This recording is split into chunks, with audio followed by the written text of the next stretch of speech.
And a pleasant good morning to you from Tony'sPicks.com. This is Ramon Scott. Welcome to the morning steam for Monday, December 18th, as we kick off our sports programming day here on the channel.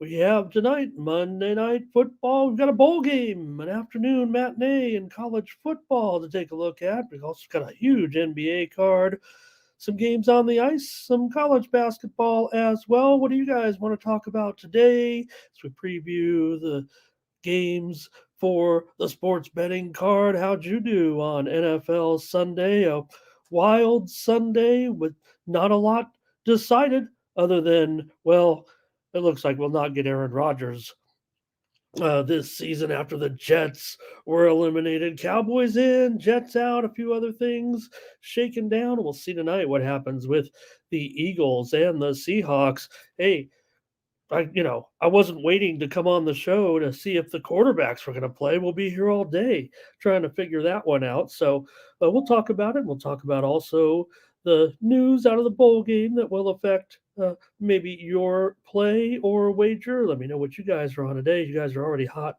to go in the chat. We'll have the Discord going off as well.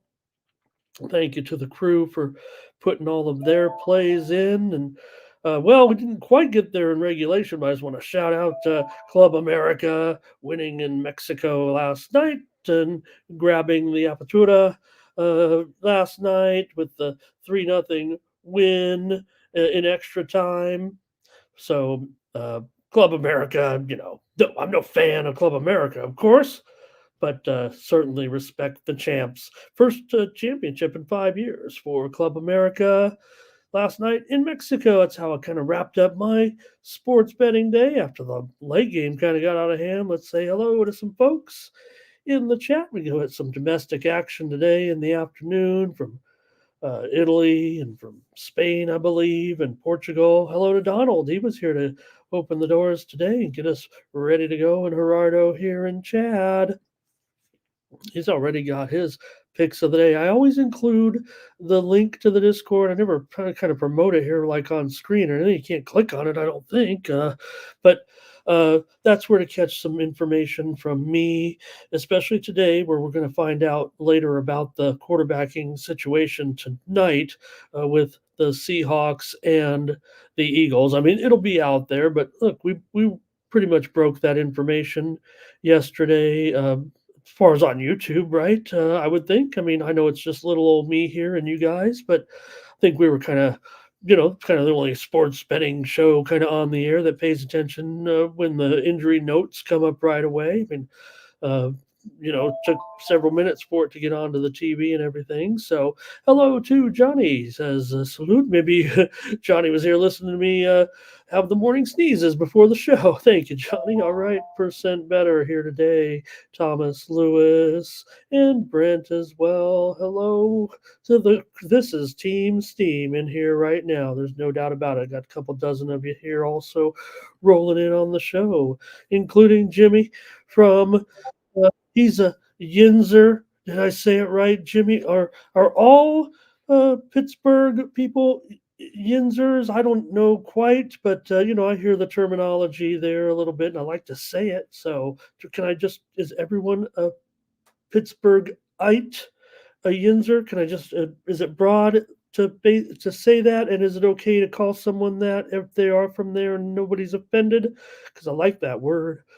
And who else is here? Howard Hogan says, good morning, my babies. All right. And we'll also take a look and see how we did over at Tony'sPicks.com in just a moment. I had a winning day, but man, I really clunked it up there at the end. I wanted Jacksonville, and that was not a great call, but did have some winners yesterday, including on the show yesterday. We'll talk about the games in the National Football League here for a few minutes because I can't help myself. I love kind of reviewing the games. I mean, we can't do it every day for every sport, but this is the NFL after all. And some great games yesterday, including the nightcap with the Jacksonville Jaguars never getting it together really against the Baltimore Ravens. Just a little bit too much Lamar. And I like watching Lamar with all of his tricks up his sleeve, and I get him that you know they're not necessarily going to want to always run Lamar a little bit, and yeah, you got to be careful of your health, but and I guess if you can, you know, move around in the pocket like he can, it's pretty awesome. But it does feel like in some spots he could run and be even more successful. But you do take some hits, and we get worried about these guys a little bit.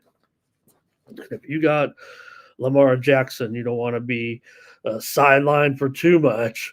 That's for too long. That's for sure. All right.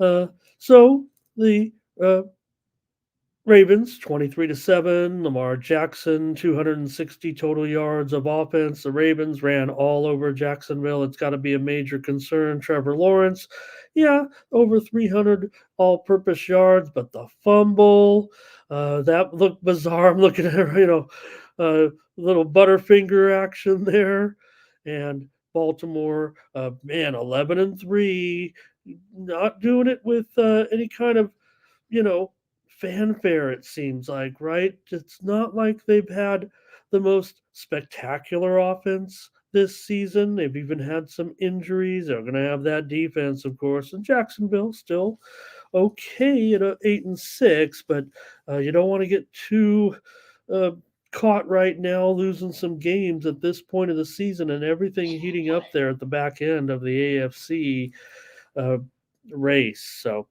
other big games, how about the Cowboys? They get crushed by the Bills. Yeah, we did. That was one though we did have on the show as a Cowboys pick, but we had the under as our premium pick for the win yesterday. How about James Cook looking dominant for the Bills? Over 200 yards of total offense for Cook.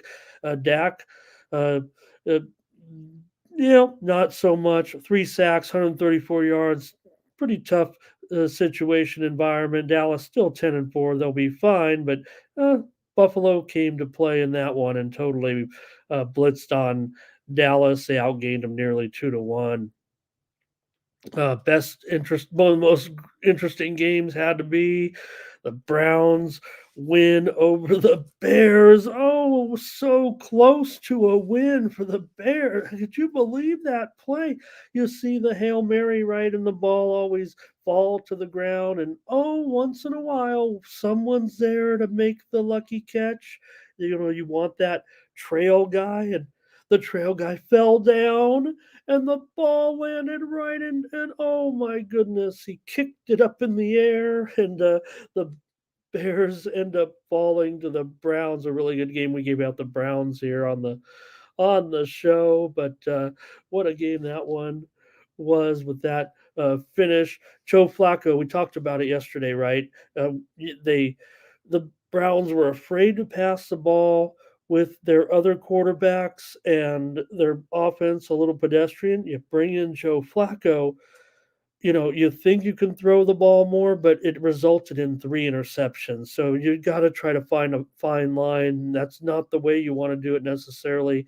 You got David Njoku. I mean, that's pretty strong, but uh, and he had a big game. And I'm not, they won the game, no doubt. But Flacco, yeah, 374 yards. But you see what happens too when you throw and against a good team. I'm not calling the Bears awful, awful, awful. They're not great, but Amari Cooper looked good in that one. Fields, 2 interceptions as well. Tampa Bay, we had Tampa Bay over Green Bay, and we also had a premium on the over in that one. Baker, 4 touchdowns, nearly 400 yards passing. Jordan Love, 284 yards and 2 touchdowns, but the Buccaneers made the big plays. Chris Godwin, strong game as well. Houston and Tennessee. Houston with the win, really good game. Certainly, as it went down to the wire yesterday, 19-16. It was confusing for me to watch when they do this, and the Titans wear the Oilers uniforms, so I think they're Houston and they're playing Houston. All of a sudden, I'm calling Houston, Houston, and Tennessee, Houston, but Houston gets the win with Case Keenum. 229 yards, outduels Will Levis. The Texans, 7 sacks for that defense. How about the Jets in Miami? Yeah, we gave out Miami on that false move to the Jets. How about the Dolphin defense? 6 sacks, 2 fumble recoveries, 2 interceptions, and Jalen Waddle makes up for the absence of Hill. That's what makes the Dolphins dangerous and explosive, right? Our explosive players. Uh, who is going to challenge right now teams like the 49ers to win the Super Bowl, and who's going to challenge in the AFC if the Dolphins aren't the best? I don't know. They have the little bit more explosive offense, and if the defense can come through, they're playing the Jets, but they have a little bit of that explosiveness that you need, I think, to be just a little bit better than maybe all of the teams in the AFC.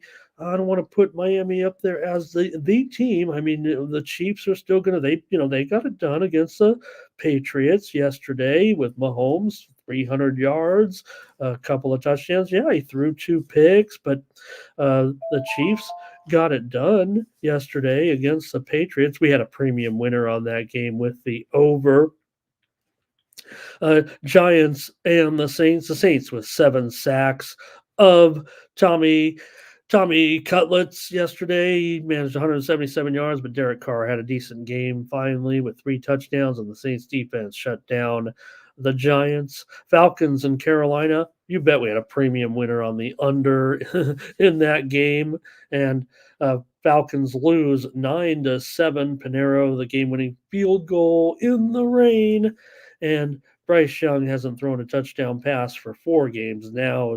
It just shows a little bit of flash, but there's just not enough going on with the Panthers. And that was kind of funny to a certain extent. Well, you talk about it like uh, like he lost the game. I mean, it was almost a sigh of relief yesterday to a certain extent for the Panthers, and shame on me, right? I mean, I wanted the whatever I have here to tell me who I'm supposed to pick rather than the eye test, right? I mean, to go with your numbers, go with what you're thinking, right? I mean, I want everything saying here Panthers on the old uh, computer, the systems, the complex systems that I design and follow. I'm not a programmer. I just play one on YouTube. Still, everything's screaming over here Panthers. I get on the show with you guys, chicken out, and call out the Falcons. I'm going to be on some of those ugly sides. I'm going to do it again, going against my team here. All right. A few more Rams over Washington. We had a premium winner in that game on the under with Commanders and the Rams. Pretty dominant win for the most part. Washington did threaten a little bit late. Sam Howell eventually got benched, I think, at the end of the game in that one. But Stafford, over 250 yards, 2 touchdowns. Kyron Williams, I talked about it in my write up that the Rams have an effective enough running game to kind of slow the game down now a little bit. You think of the Rams and Stafford. 2 great receivers that they have, 3 great receivers that they have, 2 really all-star receivers. But Kyron Williams, right now, the Rams are running the ball so well, it's making their offense extremely dangerous at this point. And when you can run the ball and kind of control it a little bit, we had the under as a premium in that game at that high total of 50.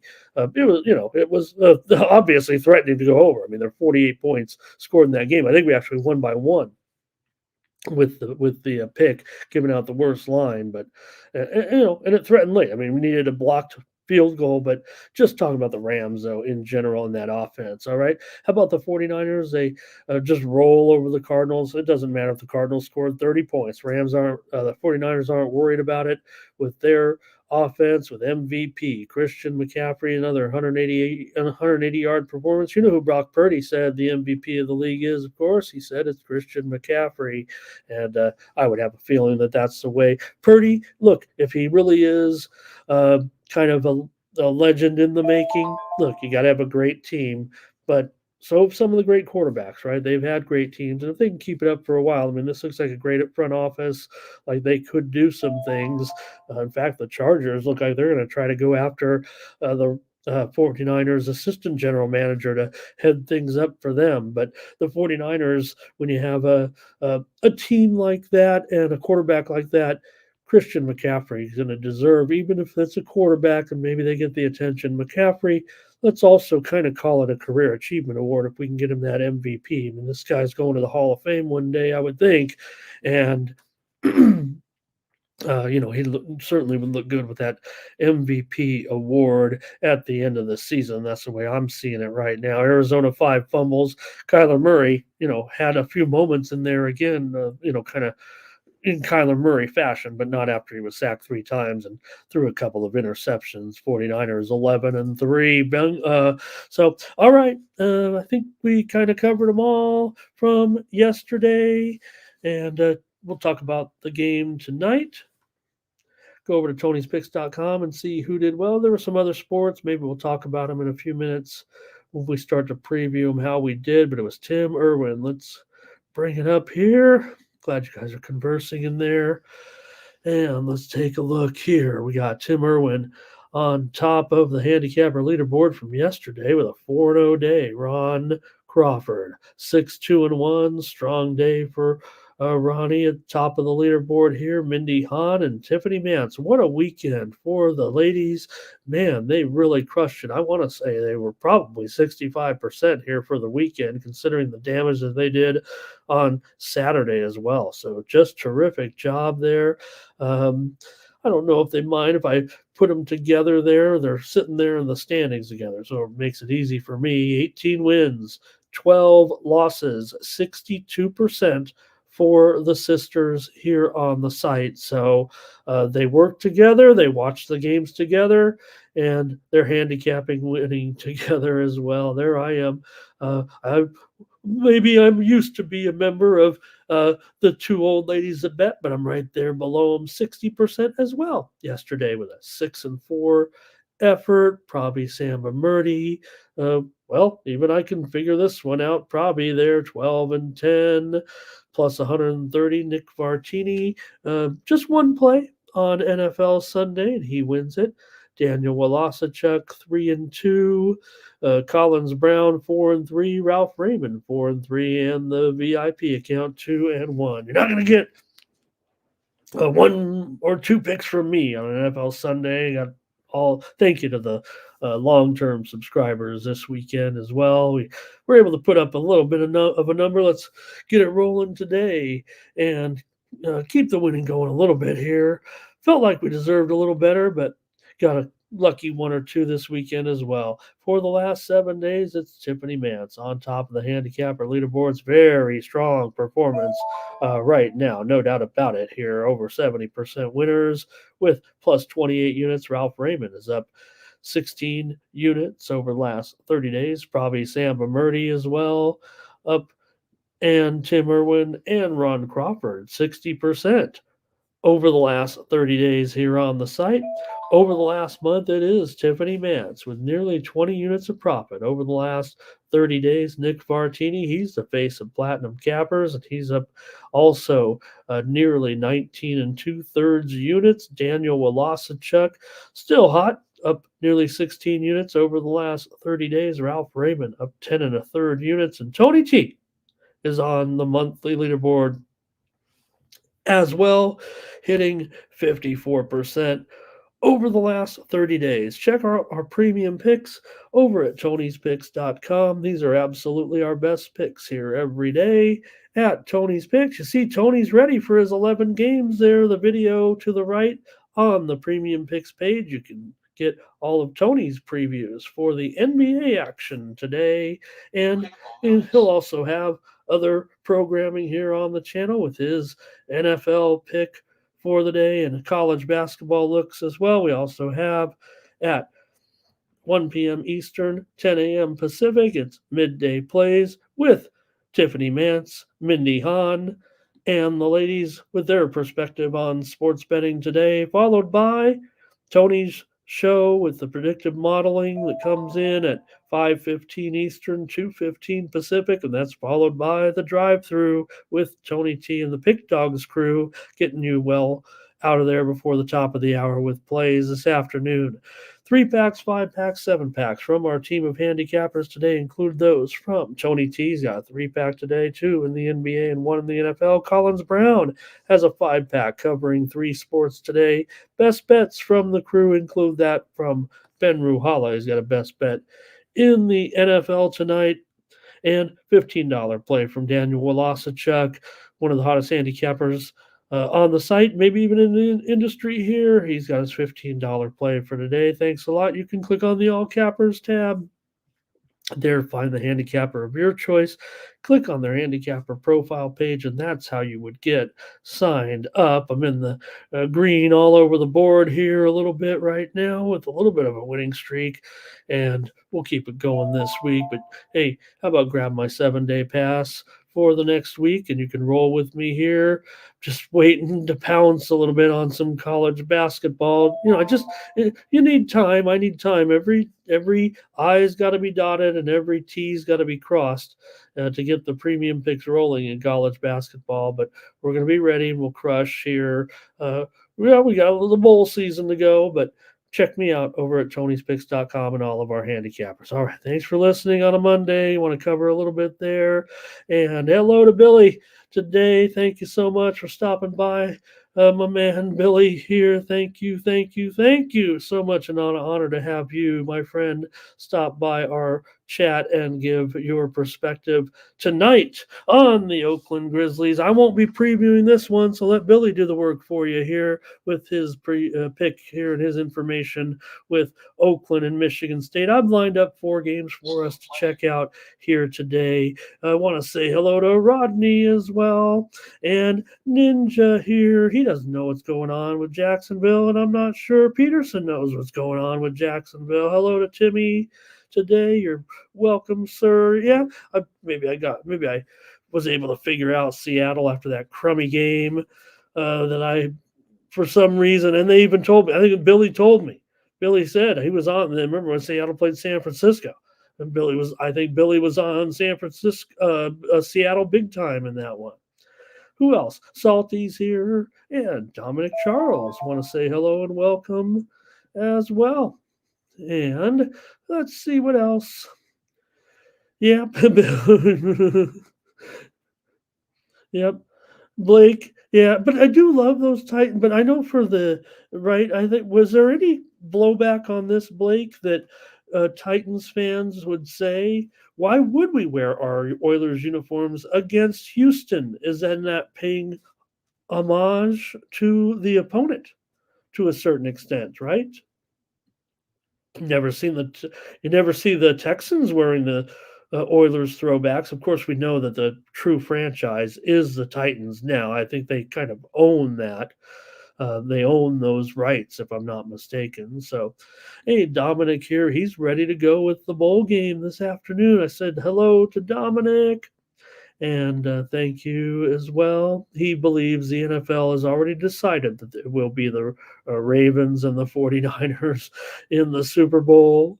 Hey, I don't want any rematches, but and again, I think if the Dolphins and Ravens play tomorrow, I might be on the Dolphins. Really, I mean, with a healthy Hill and the explosiveness of the offense. Oh, it would be a great game, and even if it's in Baltimore. But it just seems like I kind of want the offense eventually, to win. If I think of some of the great Super Bowl teams, I'm not putting the Dolphins. I can't even get them. First, we got to get them into a good playoff spot.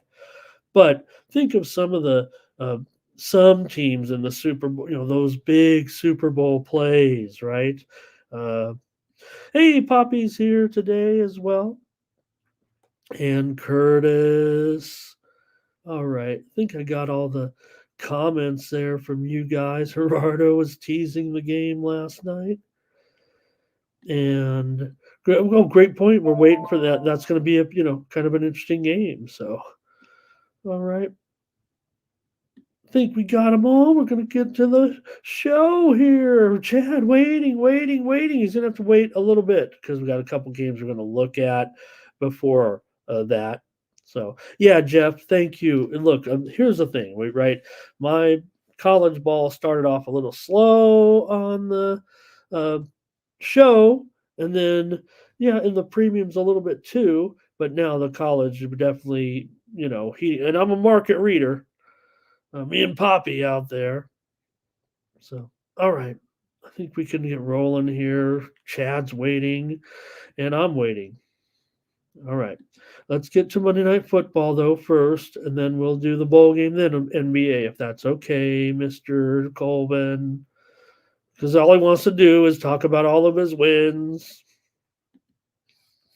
But look, we're going to have to play the waiting game a little bit tonight when it comes to this matchup with the Eagles and the Seahawks. Look, we were here yesterday. I'm not saying I broke the news. I mean, I saw I keep my Twitter open, okay, and I'm looking at it. Sometimes I'm talking, mumbling, and don't even know what I'm saying. I'm reading news updates from, well, it used to be called verified people. Now you just pay $8 and you're a blue check mark, but uh, still, we caught wind of that yesterday and maybe could have clued you in a little bit on a little bit of line movement. And we're going to be waiting for that news today as well. But not with just Jalen Hurts, who, by the way, I project Jalen Hurts will be playing in tonight's game. Will it affect him? Sure. I mean, we're all affected when we're down, right? I mean, I'm feeling a little sniffly here, and feel okay though. I'm ready to go. I'm ready to play. And I think Jalen Hurts will get that go ahead. And I think he will look to play tonight and be able to play. So this is the moment for you Eagles backers right now to kind of get on the Eagles here. If my projection of the personnel, and you go with how you feel as well, but also incorporate the fact that Geno Smith is questionable in the game. And my projection is Geno Smith is less likely to play than Jalen Hurts in this game, and you'll get Drew Lock. So, will that line kind of return to where it was?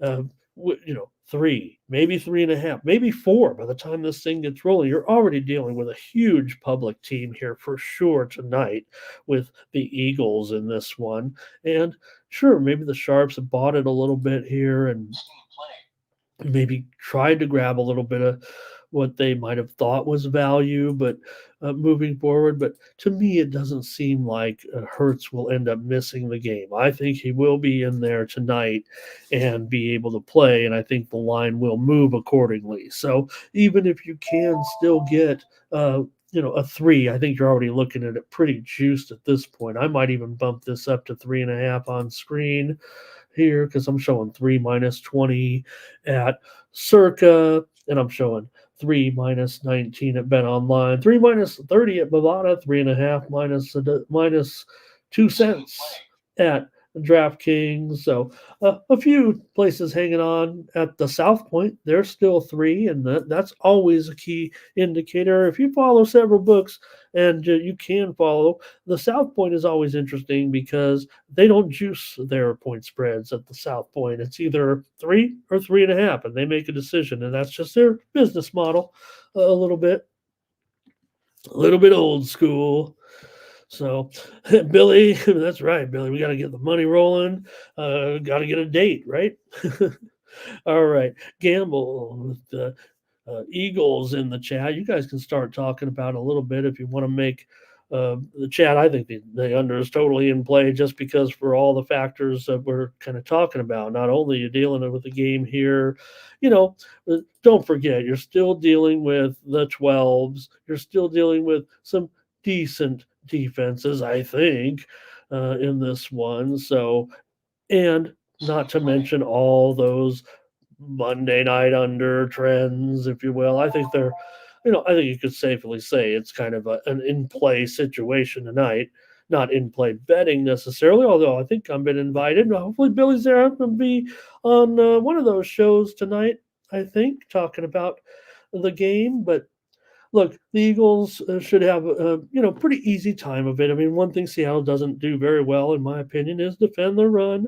So just got to keep it moving with Swift. And, Brown could probably have a pretty strong day, of course.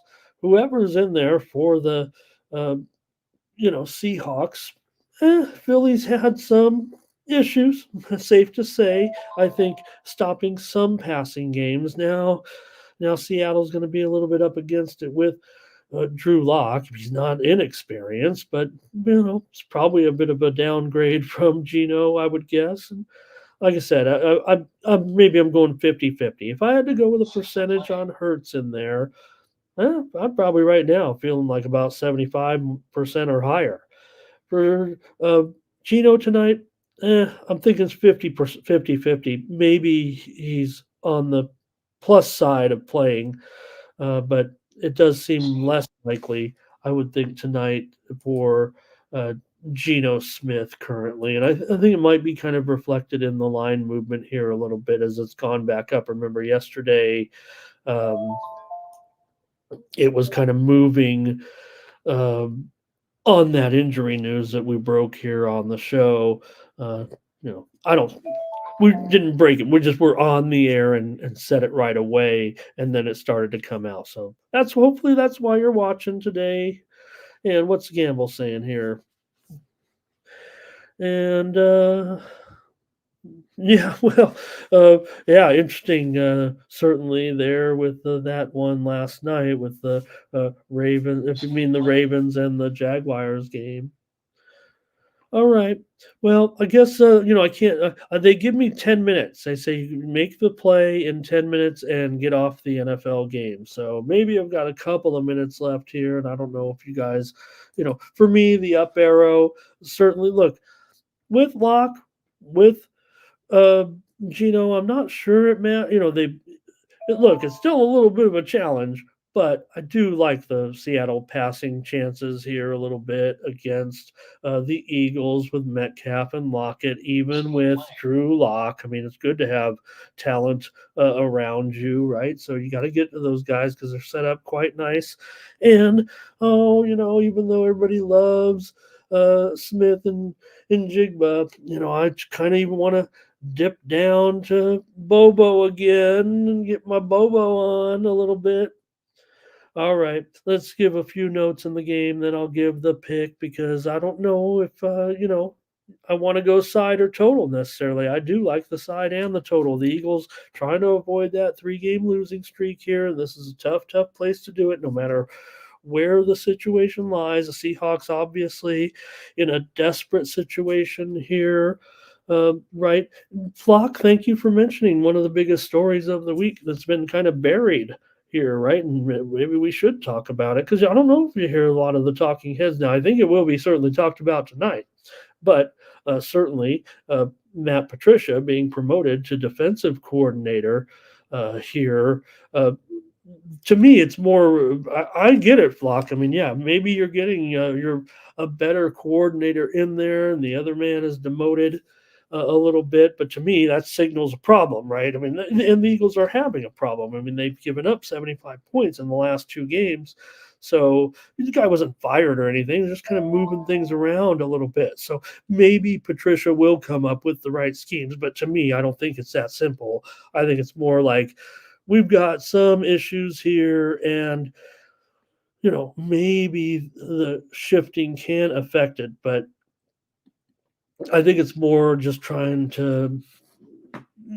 Well, I don't know if it's ever a confidence thing necessarily, right? When you're moving coordinators around, you're actually talking about the calling of it, probably, right? The calling of the plays. So I think there's just a little bit more problems, and it's not all hunky-dory with the 10-3 Eagles right now. I think tonight, look, it's a big challenge, and I'm probably not going to be able to get off the Seahawks here for me because of the total, you know I'm sure. Do I want to look at all? Everyone's going to talk about the percentages, and I hear even a very popular capper that I see, like, ignoring the percent. I don't pay attention to that. Okay, don't pay attention to it, and I'm not going to base my play on it. Everyone goes into a little tizzy when someone starts talking about betting percentages, right? Like the whole handicap is based on betting. Well, you know what? For me, sometimes it is. And in a game like this, it might be all about that public betting percentage because the Eagles to me are about as publicy as you're gonna get in one of these primetime games, and I'm gonna want to look to get on the Seahawks here in this one. I'm the guy. I hope you guys are all in the Eagles. You can come in here and make fun of me tomorrow. Look, they're the better team. They should get back together a little bit, but I'm taking the 12s. I'm taking Drew Lock, and I got to make the play right now. I can't even wait for the 3.5. Well, maybe I can find a 3.5 right now. No, I can't. So I've got to sit here and take 3 points on the show. But just to be clear, my pick notwithstanding, if you like the Seahawks, don't bet right now. If you like the Seahawks, I feel like you can wait. I feel that Hertz will be in there. You still might get 3.5 once Gino is announced out of the game as well. So Eagles now, Seahawks later. That's it. That's just the betting advice. That's not telling you who to pick, what to pick, where to bet, what line to take. That's just to me a common sense play right now. If you like the Eagles, take them now. If you like the Seahawks, take them later. Unless you're seeing it the other way. If you think Jalen Hurts will be out and you think Gino will be in, by all means, reverse that strategy. But my feel on the injury situation is right now, uh, Hurts 75 and above in, and Gino maybe over 50% win. Let me know if you guys feel anything different on that. And the gamble likes the Eagles here. And Lenny, great point about Flacco, right? It could continue to deteriorate a little bit. Hello to Darren today. Gamble says Eagles, max wager. Uh, no problem, Gamble. Go for it. You are not alone, sir. You are representing most of the public here in this game. And let's see. Draymond can go be a tight end. Burke, nice to nice to have you in here. And let's see. Darren said that maybe he needs. Is that what it said? Maybe you need 7, Darren. They are even against the spread. I'll take 7. Oh, you'll buy it up. I think it sounds like. Um, what? Yeah, a gamble, right? So, and here's the thing. I mean, usually 3 is kind of like a magic number in the NFL. You usually can win 2 in a row, lose 2 in a row, and well, quite frankly, in this league, usually you turn it around the third game, and then if it happens 3 times, you usually, unless you're really bad like the Panthers, you'll win the 4th game. It's just kind of the way it is. But here they are at home, yeah, in Seattle with a little bit of Seattle weather. It's how it's going to be tonight. It's not going to be, um, torrential. It's not going to be like we saw, I think, a little bit in a couple of those games yesterday, but it is a 100% chance of rain tonight. So we're going to get some wetness out there, no doubt about it. And again, you send your quarterback out there has got the flu a little bit.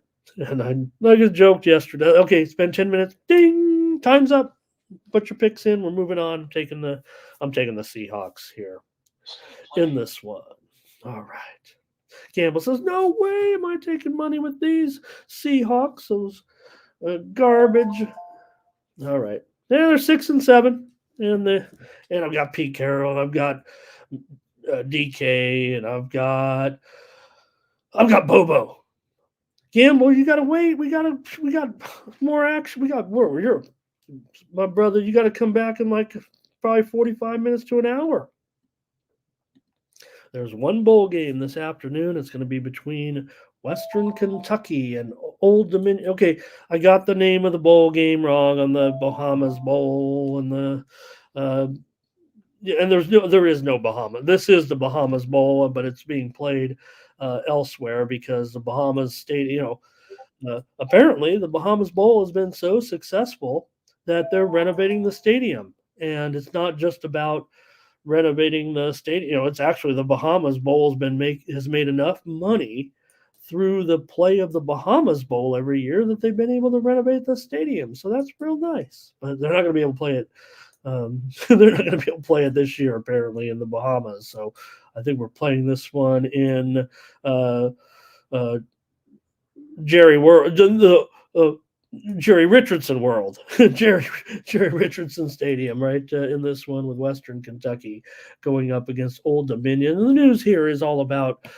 Western Kentucky for the most part, and the line move, because Western Kentucky has more impact to their roster, so much so that Old Dominion has been all steam at this point, because Western Kentucky not only hot quarterback probably going to miss the game, but other personnel as well, three linemen, if you will, some defense as well. Austin Reed, he's doubtful. He's, I think, moving on. I don't think it's an injury with him, but he's one of the top quarterbacks in the entire postseason.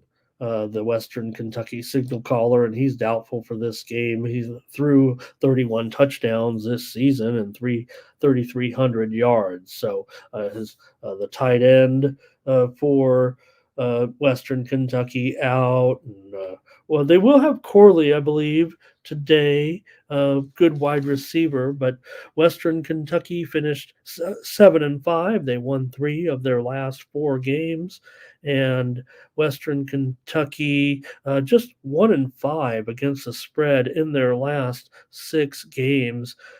Usually Helton pretty good as an underdog, especially since he's come to Western Kentucky. But and they go bowling every year. They're 3-1 in the bowls, but sometimes on a line move like this, if you want to go to the line move angle, it's usually pretty solid. There it is. Oh my gosh, we're gonna have to update this one. It's obviously 6.5 and 51 now. Oh my goodness.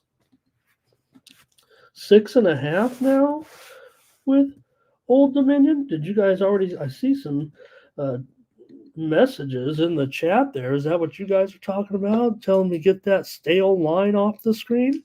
The totals totally dropped here as well. I'd say mostly on that news of the of Reed being out is really what it is. Now, yes, there was some big time rain in Charlotte yesterday, and I know it's raining up and down the eastern seaboard certainly right now. But I believe, let's see if I have the information uh, on today's weather there. Okay, so I mean, it should be better than yesterday anyway, right? All right, for Old Dominion, they come in with a 6-6 record, and they won their last 2 games in pretty nice fashion to get to the bowl, in clutch fashion, really. I mean, they won by 3 points and they won by 1 point. And they're pretty good in close games. Old Dominion's gone under in 5 of their last 7 games. And well, these 2 teams have met quite a bit, but not for the last 2 years, although Western Kentucky did win 43-20 at Old Dominion 2 years ago. And Sunbelt 12-8 against the spread against Conference USA. But I'll go ahead now that this line, I was gonna hem and haw a little bit and see what you guys like, but now that I see the line's gone up to 6.5, and I like Old Dominion, so they'll probably.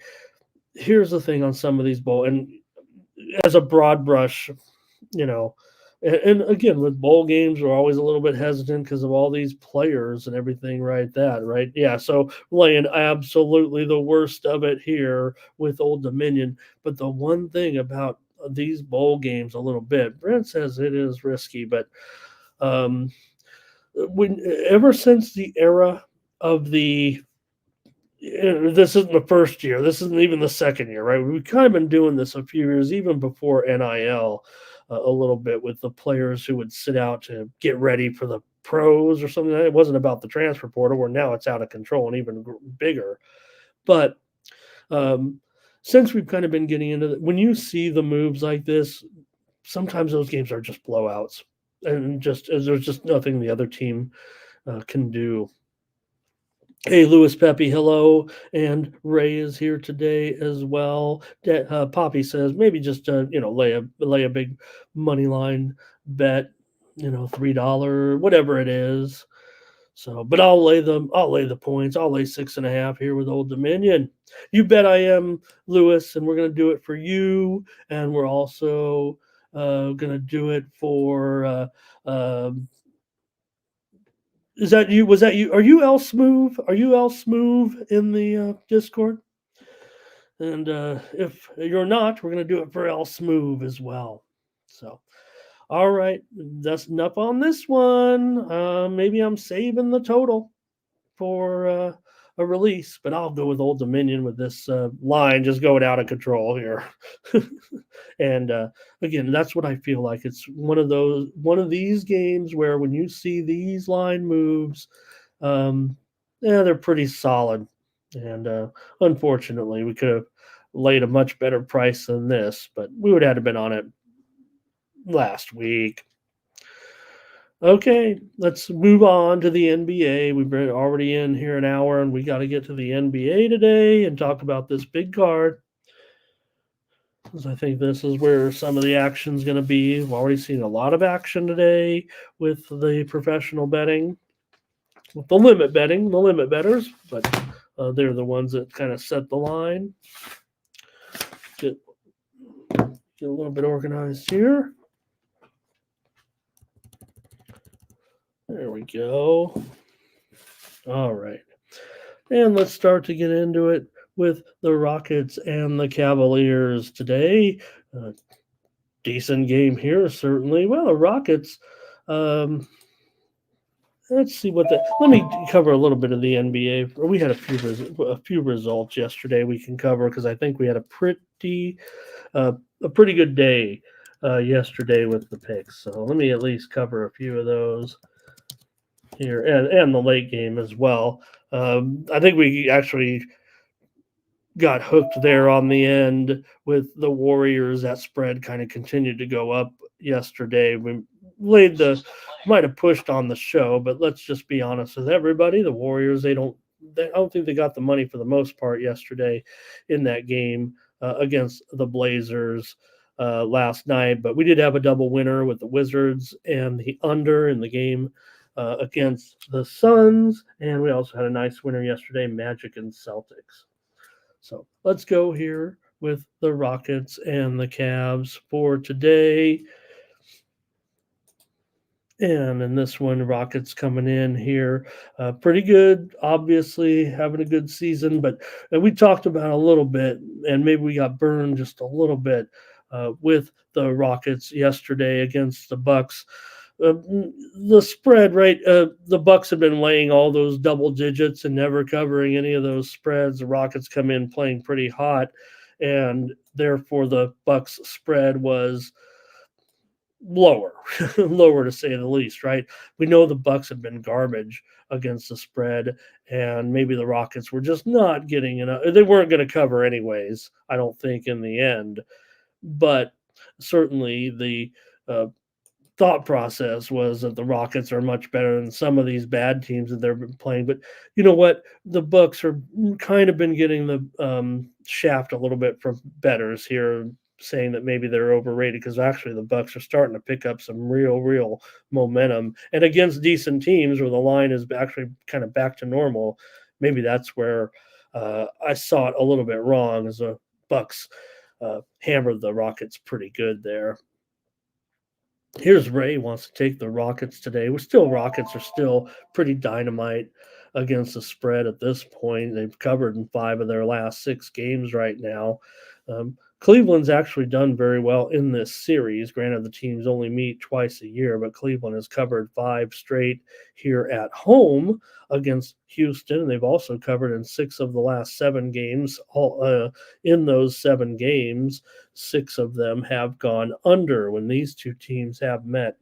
Houston's a team with that good spread record, but the Rockets for that 12-5-2 spread record, they're just 4-4-1 against the spread on the road. Cleveland, though, no bargain. They're just 4-7 against the spread at home so far this season. So they're not really kind of doing it either. But with the back-to-back for Houston, I think that's kind of the issue for me a little bit with the young team here.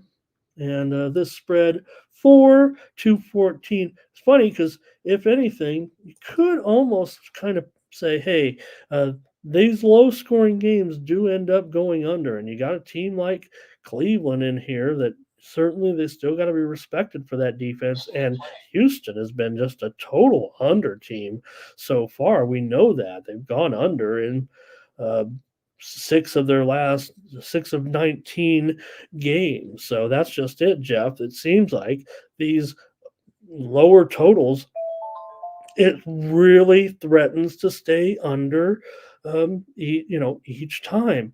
Look at the contrast in the games, even for Houston. Jeff, for example, last game the total was 230. Yesterday the total was 231. Okay, that game against Milwaukee went way over.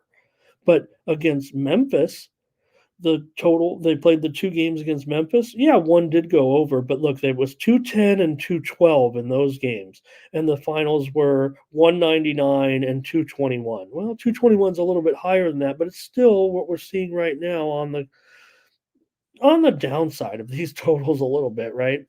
The game they played against the Spurs, there were only 175 points scored last Monday, which is interesting because it was on a Monday. Percent says, look out. Cleveland is a big home team. 5-7 to the under at home, but longer term, yes, it is even greater than that. They played a few overs. They've improved their scoring, I think, a little bit. Certainly. Thank you. That's what I'm. Yeah, you got it. Percent better. All right. Ray says go under here in this one. Look, I kind of like the under in this one myself, but give me the Cavs. I think I'm already laying a little bit of a I think I'm laying a little bit of a tax here already on the Cavs, but I'm going to take the Cavs to win and give the Rockets a little back-to-back loss, a little bit back-to-back loss, and fail to cover the spread tonight. Give me the Cavs in this one, and probably looking at the under. Whether or not I'll make a premium, I don't know, but hey, subscribe to my premium picks and find out. All right. Bulls and Sixers. Hey, come on, give Ramon a little bit of, I don't even want to say credit at this point. I mean, the Bulls are still 9-14, and I did take some lumps with them, but you got to admit the Bulls have played better over the last week or two, couple of weeks here of late. I mean, they are getting double digits here against the Sixers, certainly, and I don't know. I think the Sixers aren't the Sixers are awesome. We know that. And the Sixers, have been awesome at covering the spread, but how many times can they continue to cover these big, big numbers? I wouldn't like it here against a Chicago team that I think is starting to have a little life, play just a little bit better right now in this one. The line is 11, and the total has dropped here to 227.5. The steam did come in on Philly, no doubt about it. Don't text me now. These people, obviously, these are supposed to be people that know me, and they're texting me right now. I do a show every day, 9 a.m. Eastern, 6 Pacific. You think you know me pretty well. You obviously don't. All right. Humor. The Bulls have some injury concerns here with Zach Levine still out here, but again, it's all baked in the line. He's been out 2.5 weeks now.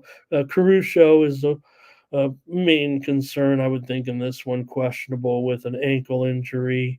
Craig is also doubtful tonight, but that's really the only injury concerns in this game. I think the line's too high. I'm going to want to take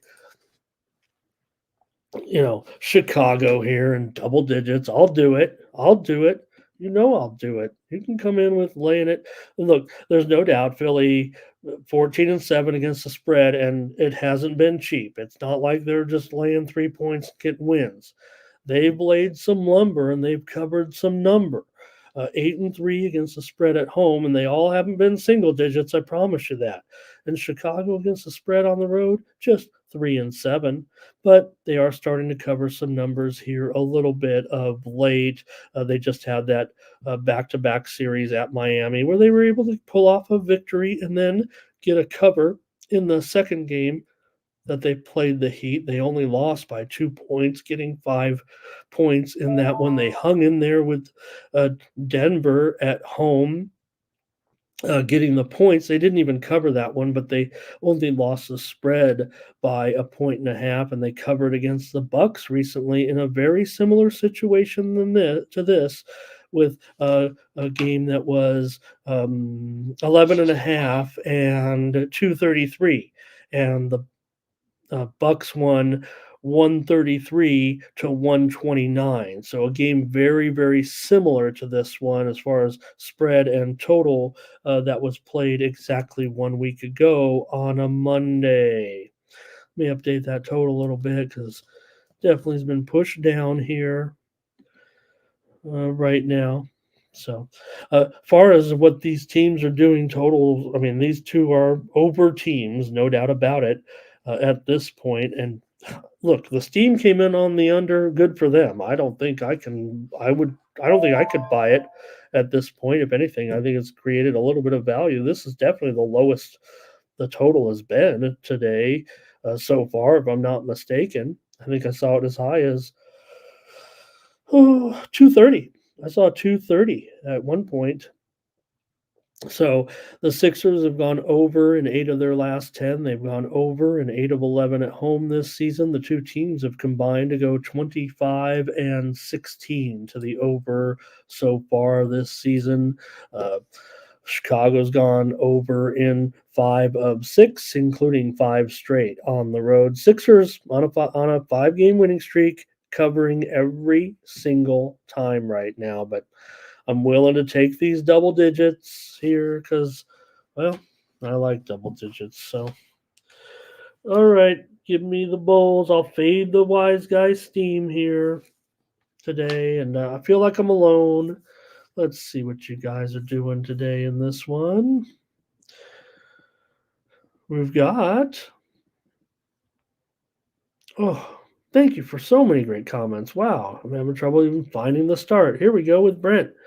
He's got this one is close for me. He's got exactly the way I want it. Over, Bulls and over. All right.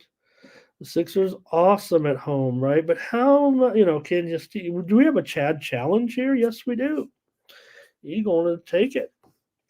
And he says he says I take too many bad teams with big spreads. I'll probably go to my grave with that one. Hey, how about Darren? He's got Kobe. We've talked. Hey, if anything, right? I didn't even take a victory lap for that last Kobe White. No, I know everybody was on Kobe White, but I mean, I don't know. We didn't like give it out as a prop on the show, but we talked about Kobe set up last. Was it last game or 2 games ago? Actually, I guess I can't shout it out if I don't know what I'm talking about. But I remember we were talking about Kobe. All right, Flock. Hello. I think we said hi there. Yeah, Embiid, man, no doubt. Wow. Rodney maybe is with me here. And right, and just for me, right, it just gets tough after a while to continually, constantly beat up on teams here. Like I said, the Bulls, I think you have to say a team that's been covering numbers of late is on the improve. That's the way I look at handicapping and betting. A bad team, a sub 500 team, they're starting to cover spreads a little bit. No doubt, but it's all relative, in my opinion, Jeff. Right? The handicap is assigned for a reason. But it is true you could have a stronger performance if you're better than a weaker team, and the Sixers are great percent betters with me here. And that's what makes this whole situation with the Bull with the Celtics and the Sixers a little bit. I think you're right here, percent better. I think I'm a sharp man. I'm a sharp. Yeah. The Bulls, they're not a strong team, sir. They are not a strong team at all. They're not that good. But I'm getting 11 points, and that's probably enough for me. And yeah, they are missing their. Hey, some of our guys in the chat said, and you guys, maybe you can step up a little bit and take a bet. Uh, what did you guys say in the chat about? The Bull and Zach Levine out of the lineup. I think some of you guys were kind of on the Ramon reverse chemistry type of thing. Maybe Zach is, maybe I think he just maybe takes on too much responsibility now when he doesn't need to fulfill those kind of roles on a team. Maybe he feels important because the team is weaker, but.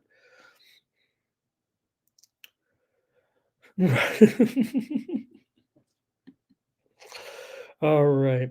All right. So give me my pick here on the Bulls. I'm getting 11 and probably going to be a high scoring game, I would imagine, tonight.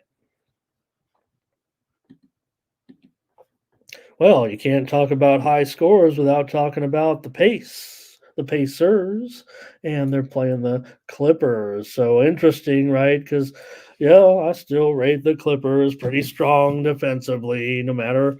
But again, maybe it's all about effort when it comes to the Clippers and defense, right? Always want to look at where the Pacers stand as far as that pace is concerned, because man, they can really play some high scores, and even against the Clippers here, yeah, maybe the Clippers defensively, or at home, it's a little bit more noticeable or apparent, or maybe they're. I guess most teams play better defense at home, but still going to have top defender, and the Clippers have gotten it going, no doubt about it. And that's what Chad said here, and Brent's already coming in. And don't forget, we've got major concern here with one of the top players in the league, certainly with his status, and he's questionable right now. So it's definitely throwing this game and this spread here, I think, for a loop, given his status in this one. Clippers favored here by 3. He's questionable with a sore knee right now. And, I think we just, that's some information we got to wait a little bit on. No, Jeff, we just don't know, Jeff. We just don't know at this point. Hello to Lazzy Love. And Chad says, so what are you going to do, though? I mean, Chad, once you find out he's out, you're going to be laying. Well, again, that's fair enough, but you are going to be laying more points here when you get to the window. It will not be 3 if he's out. But I think the indication is right now the 3 kind of shows that he's out, and I think it will go up certainly once he is ruled officially out. But yeah, 4.5 maybe. What do you think? All right, Clippers here. I'm probably going to wait and take the pace myself, even when he's out, and take those extra points. I'm probably going to be that guy again. I don't think I can get off an underdog like this, you guys. I think I've got me another underdog that I want to play here with the pace.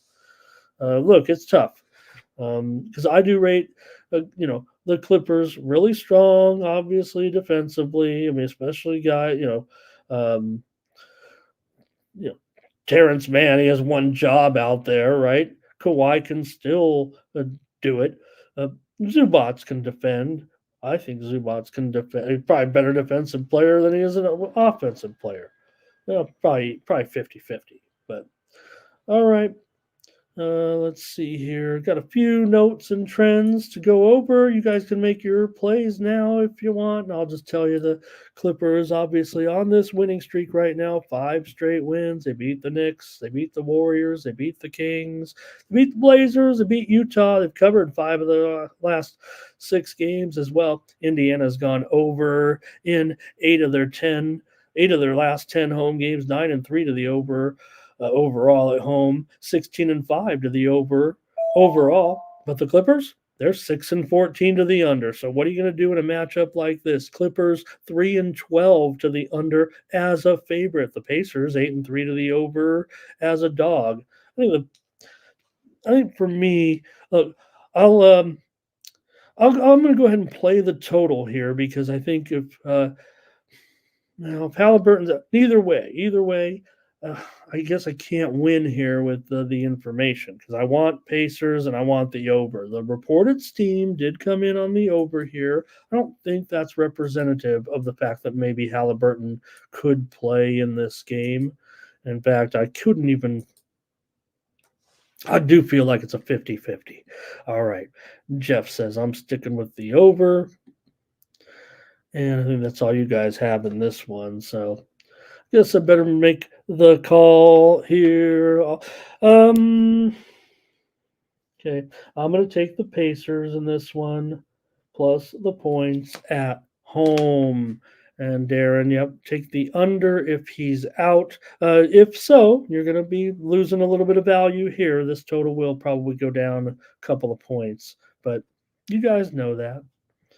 And Chad just picking easy pickings for Chad. He could just go on and pick all these favorites. And favorites, hey, they're getting it done right now in the NBA. Let's make no mistake. Right now, favorites in the I'm a dog player, and I guess I can't stop even in the NBA. But as it stands right now, league wide, favorites are coming through here against the spread. It's 51.3% currently, uh, which doesn't seem like a lot. You're not going to make a living just betting home favorites 52.5%, which that's close. That could cover your expenses anyway and allow you to maybe sit in a sports book all day. You probably couldn't afford rent, but probably tip the cocktail waitress. All right. And well, and one more thing about, if I could, the overall trend to that is out of the norm. That is out of the norm. So I guess I should quantify that a little bit. So okay, Darren's got him a few more. I might be a couple. I might be a game or two behind Darren on my numbers there. So thank you for that. Yeah. Okay. Let me. My notes went away here. I didn't. I got to put my new screen over here on no longer. What is it called when the screen goes dark? You got to set it where the pick is the Pacers. Pacers. Yep. Oh, Poppy, I'm saying ATS. ATS right now. This season, right? This season ATS, I think it's 52.5 so far. Just let me know on that. Again, I think I might be 2 or 3 days late on this one with my numbers because I usually run it after the show. I should do it before the show. So just think on this season, I think 52.5 at this point. So, but in general, home favorites win the game. If you're talking about straight up, no doubt about it. Straight up home favorites this season. Um, it's got to be over 70%. Just straight up wins. Okay. All right. Next up, here's the Timberwolves going on to take on the Heat. Here in this one, the two teams here with the Wolves on the road. Now, no, I think are they favored? This one has been pretty close to pick 'em. Now I'm showing the Timberwolves are now a 2-point favorite at Circa, and the total 216.5. It's gone down. So for all these high scores, the ones that go under seem to be the lower, and then when they move lower, it seems to stay under right now. Is that the way you guys feel? That's the way I see it, and that's the way it's been going, I think, in general for the most part. Yeah, you're missing out on some point value here for sure. Wolves and the Heat, but this is predictable as far as where this total's coming in. All right. And let me see here. Got a few notes to cover on this matchup with Minnesota, obviously, still red hot. I mean, you're not going to stop them at this point. Um, do I have to talk about the, Timberwolves and their top record? I feel like I should do it until they're not the top record anymore. But again, the Timberwolves have had the maybe I could just change the narrative a little bit. The Timberwolves have not had the top record in the Western Conference for as long as they have this season in team history. This is the best the Wolves. Yeah, they've had some modest playoff success in the past, but as far as regular season concerned, this is about as good a Timberwolves team as there has ever been in the team's uh, 30 34-year history, 30, whatever it is. This is about as good as they've been in the regular season ever. They're on this winning sequence right now. They've won 8 of their last 9. They had a loss at New Orleans in there last Monday night, as a matter of fact, but really been terrific what they've been doing.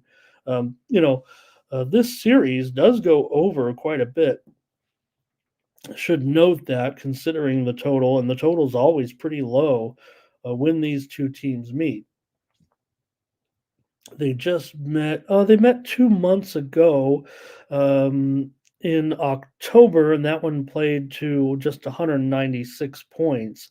That one went well under. That game was at Minnesota. So, in general, though, 6 of the last 7 meetings have gone over. I don't know if that's important in this matchup right now is what it feels like, even though certainly Minnesota has played to 7-3 to the over on the road so far. Miami's 5-4 to the over at home, including I think they've gone over in 5 of their last. I think they're on a little bit of an overrun here at home. They played overs in those 2 games against the Bulls. Now, the home and home against Charlotte, it did go over on the road, but it went under here at home.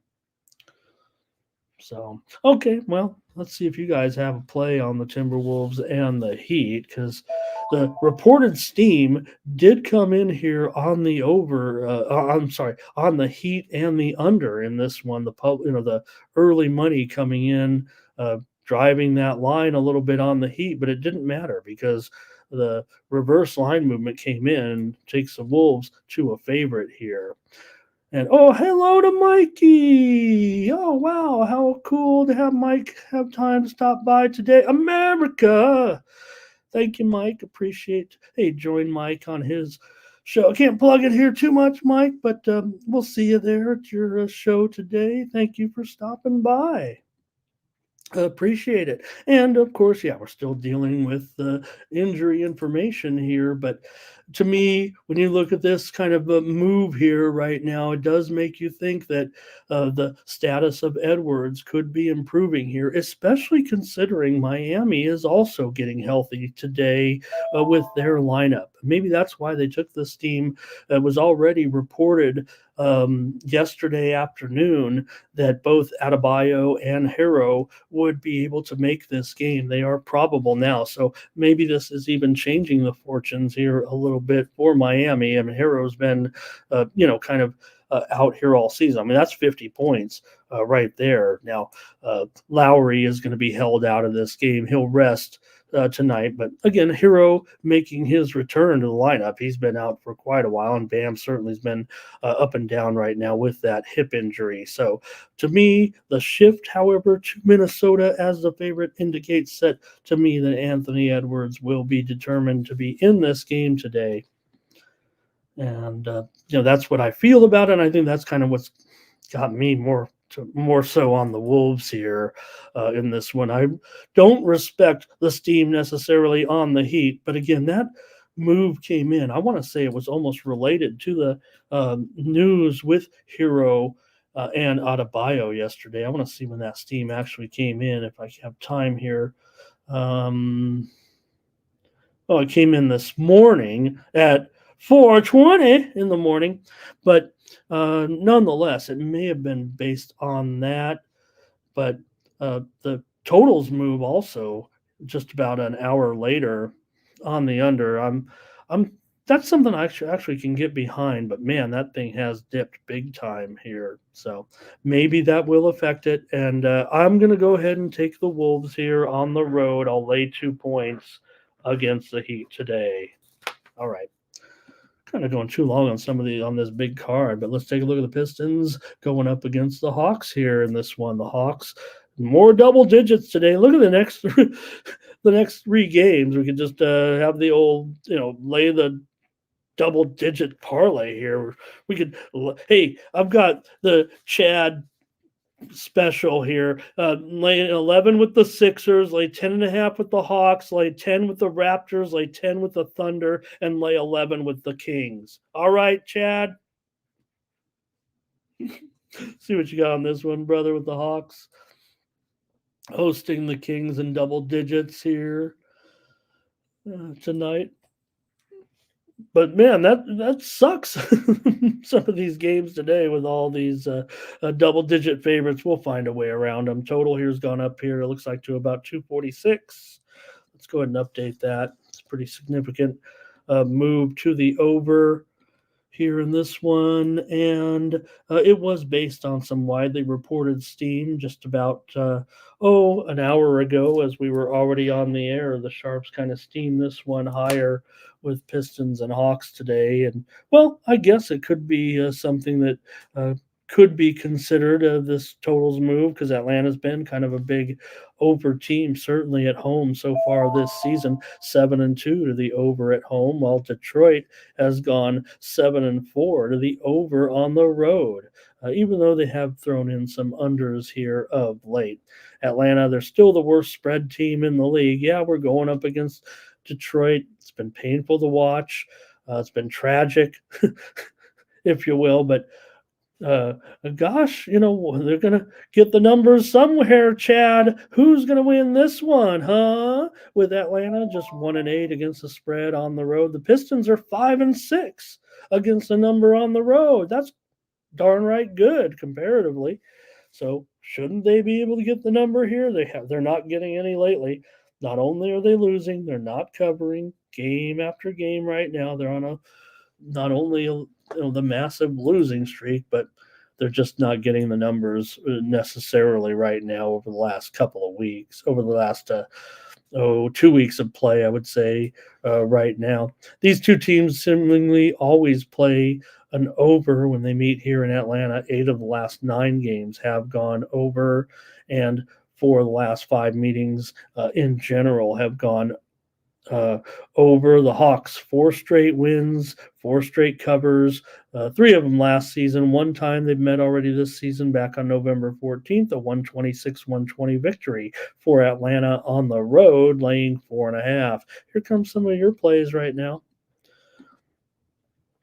And thanks, Mike. Thanks for stopping by also. I'll try to stop by today for your great show at 6 p.m. Eastern and 3 Pacific. I could say that. Hey, there's Atlanta blowout for Brent. Oh, gosh. Chad's going to get mad because I kind of like the favorite finally, I think, in this one. I think I'm willing. Chad, he's not. Oh, see, he doesn't want to even lay it. We might have a Chad. No, and Chad will not take it. Even if I go with Atlanta, he's not going to be on the Pistons either. All right. Let's see here. When was the last time Detroit covered a spread? I don't know. It's been at least 2 weeks, right? I don't want to go back too far. I've only listed a few games here, but it's been pretty bad at this point. And like I said, it's not only a losing streak, it's a non-cover streak. So it's the disaster game. No one can cover the spread here. It's going to be a push. All right. Chad's like me, watches every game, but he's not going to watch this one. And Gamble said he loves an over back in that Pacers game. Poppy said he's going to keep fading the Pistons here. It looks like until it's over, or no, keep uh, betting to get that one win. That's what it is. Okay, I think on the martingale with you keep taking them until they finally win. Keep doubling it up. They'll win eventually. They cannot go the rest of the season without a loss. Okay, I get it now. All right. Percent better on Detroit here. All right, I'm going to lay it tonight. I'm going to lay it, Chad. Feel bad just talking to Chad. I'll lay 11.5. Let me update the graphic. It's time to make the pick. Give me 11.5. I'll lay the worst of it with the Hawks here. And as far as that total here, I don't know if I trust that esteem even up to 246.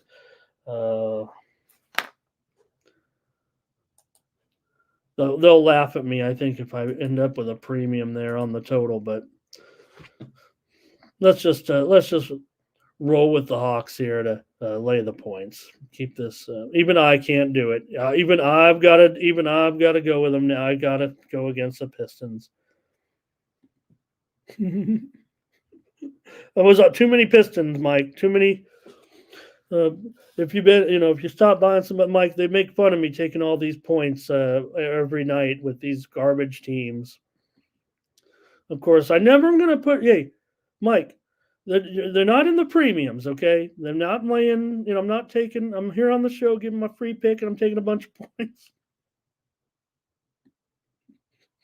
All right, let's go with the Hornets and the Raptors next in this one. With here it is, right? This is what I'm saying. 3 straight games. We got probably should spend about 3 minutes on these, and I can't stop talking about them.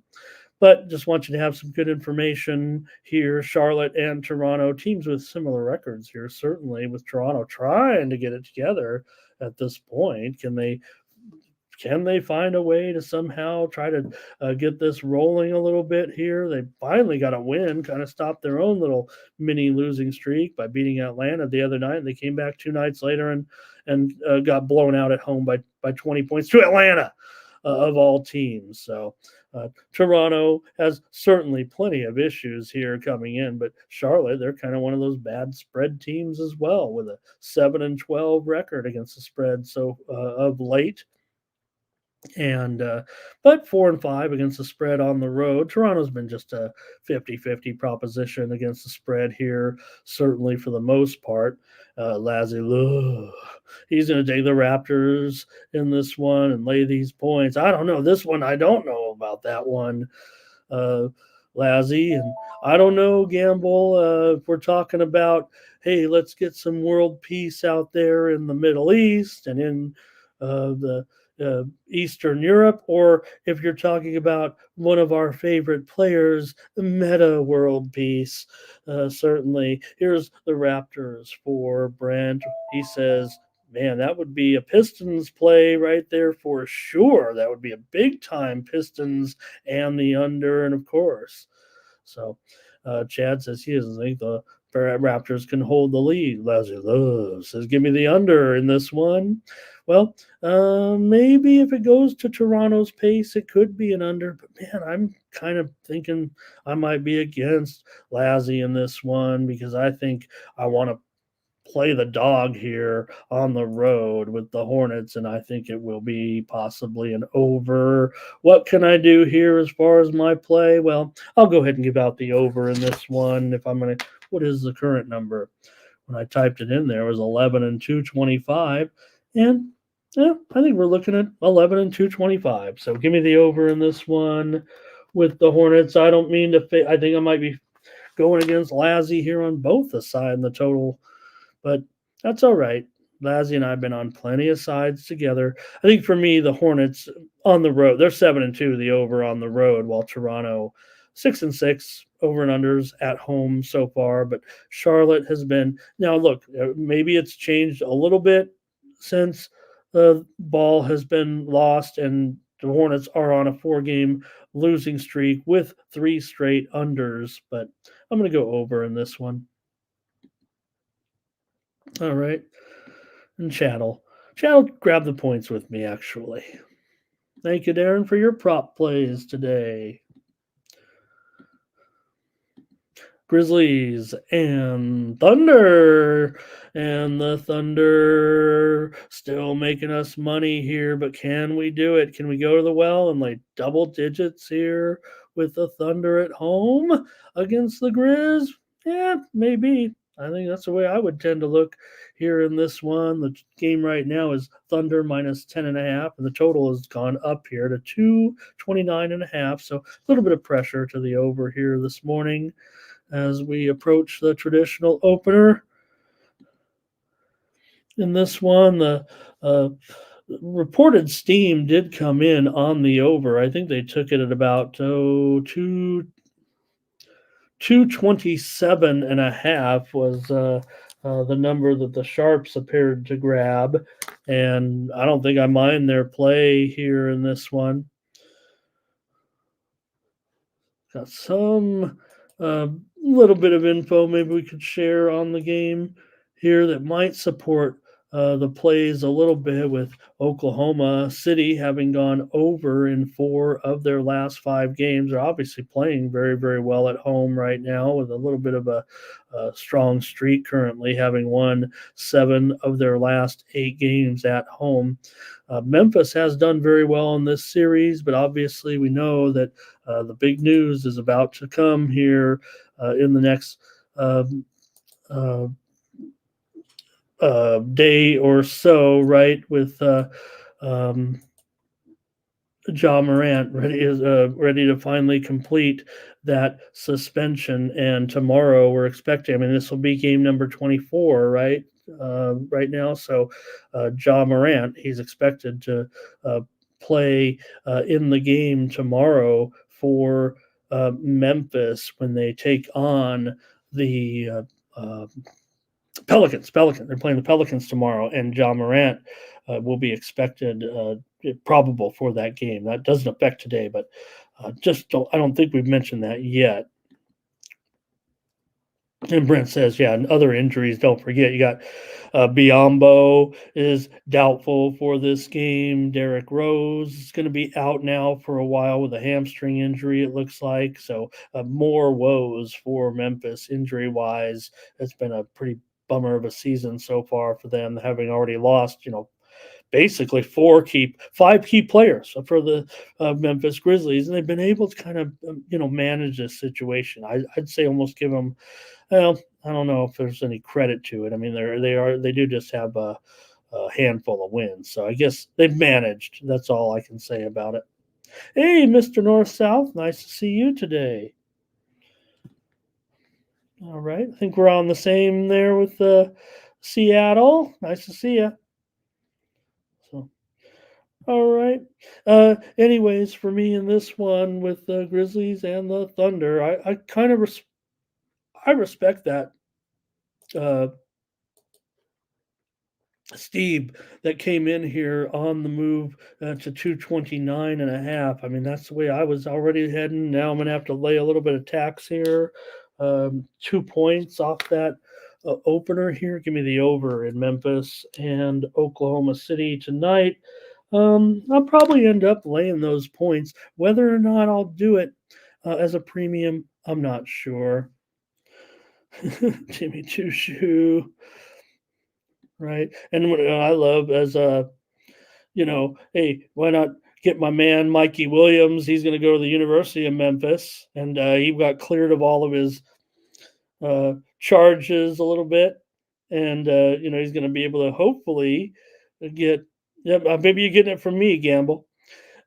Hopefully, he can get to school here and maybe get enrolled and maybe get eligible. I doubt if he will this year if it's not happening yet, but maybe Mikey Williams can hang out with Ja Morant. They can go to the shooting range together. Mavericks and Nuggets. Hi, Mikey. All right, if you're out there, big fan. Mavericks and Nuggets here. Nuggets favored at home in this one by 7.5, 238.5. It's in this one. Crawl up here a little bit so far this morning, but not much to report as far as any major steam action. There definitely has been a few moves, in my opinion, from the Sharps in this one, especially how we've seen it kind of move here a little bit to the under just a point and a half. I've got to think this one's going to be an under with these two teams, with Mavericks and Nuggets in Denver. Yeah, the Mavericks have definitely been tending to go over, but Denver's got to look at this as a pretty big game at this point. Both teams come in with similar records here, so I would think Denver will be completely focused and ready to go. I like the Mavs to hang in there. I think this is probably one of the better games of the night. I would think the Mavs are going to be the side of the Sharps as well. Hey, I know who the Sharps are on, and I think they'll keep taking these points. If they want to keep steaming the Nuggets, I think the Sharps are going to be willing to keep grabbing these Mavericks a little bit. Nuggets are always a little bit overrated. Now, granted, a lot of these Nuggets games, against weaker competition so far, laying bigger points, and they've been a team that's been uninterested in covering against weak competition, unlike a team like Philly, right? The Nuggets aren't covering their big. They're not winning every game either, but their woes are mostly road woes. Denver 8-14-1 against the spread of late, and 5-4-1 against the spread at home. So just over 500, whereas on the road they are much worse, 3-10-1 against the spread on the road of late. So look, Dallas could be the side here in this one. I mean, that's the way that I think that I would end up leaning. But let me grab the under here in this one as my play on the show, and I'll do a little further evaluation, because certainly I have to respect some of that steam that came in. Denver was rated as low as -6.5 early on. Now they're up to, I'm showing an 8 at Bovada, -105. In fact, yeah, 8 -105 total. Uh, Yeah, 238.5 there. So let me go ahead. I'm going to take the under in this one. Yeah, maybe the perception is a high scoring game here, especially with Dallas right now. But you look at Denver and some of their defensive numbers at home. Certainly, there are some. Certainly, we've got to take a little bit of interest in some of the things that Denver does defensively at home. They've gone under in 5 of their last 7 games at home right now. Dallas has gone over in 6 of 7. Can't argue that there. But and don't forget, long term, even though they don't cover these spreads, Denver's still 22-3 straight up their last 25 games at home. Dallas has covered 5 of their last 6. And I think the side might be a little tough, actually, for me. See what you got here. Anything in the comments from the game? Hello to Kay here today as well.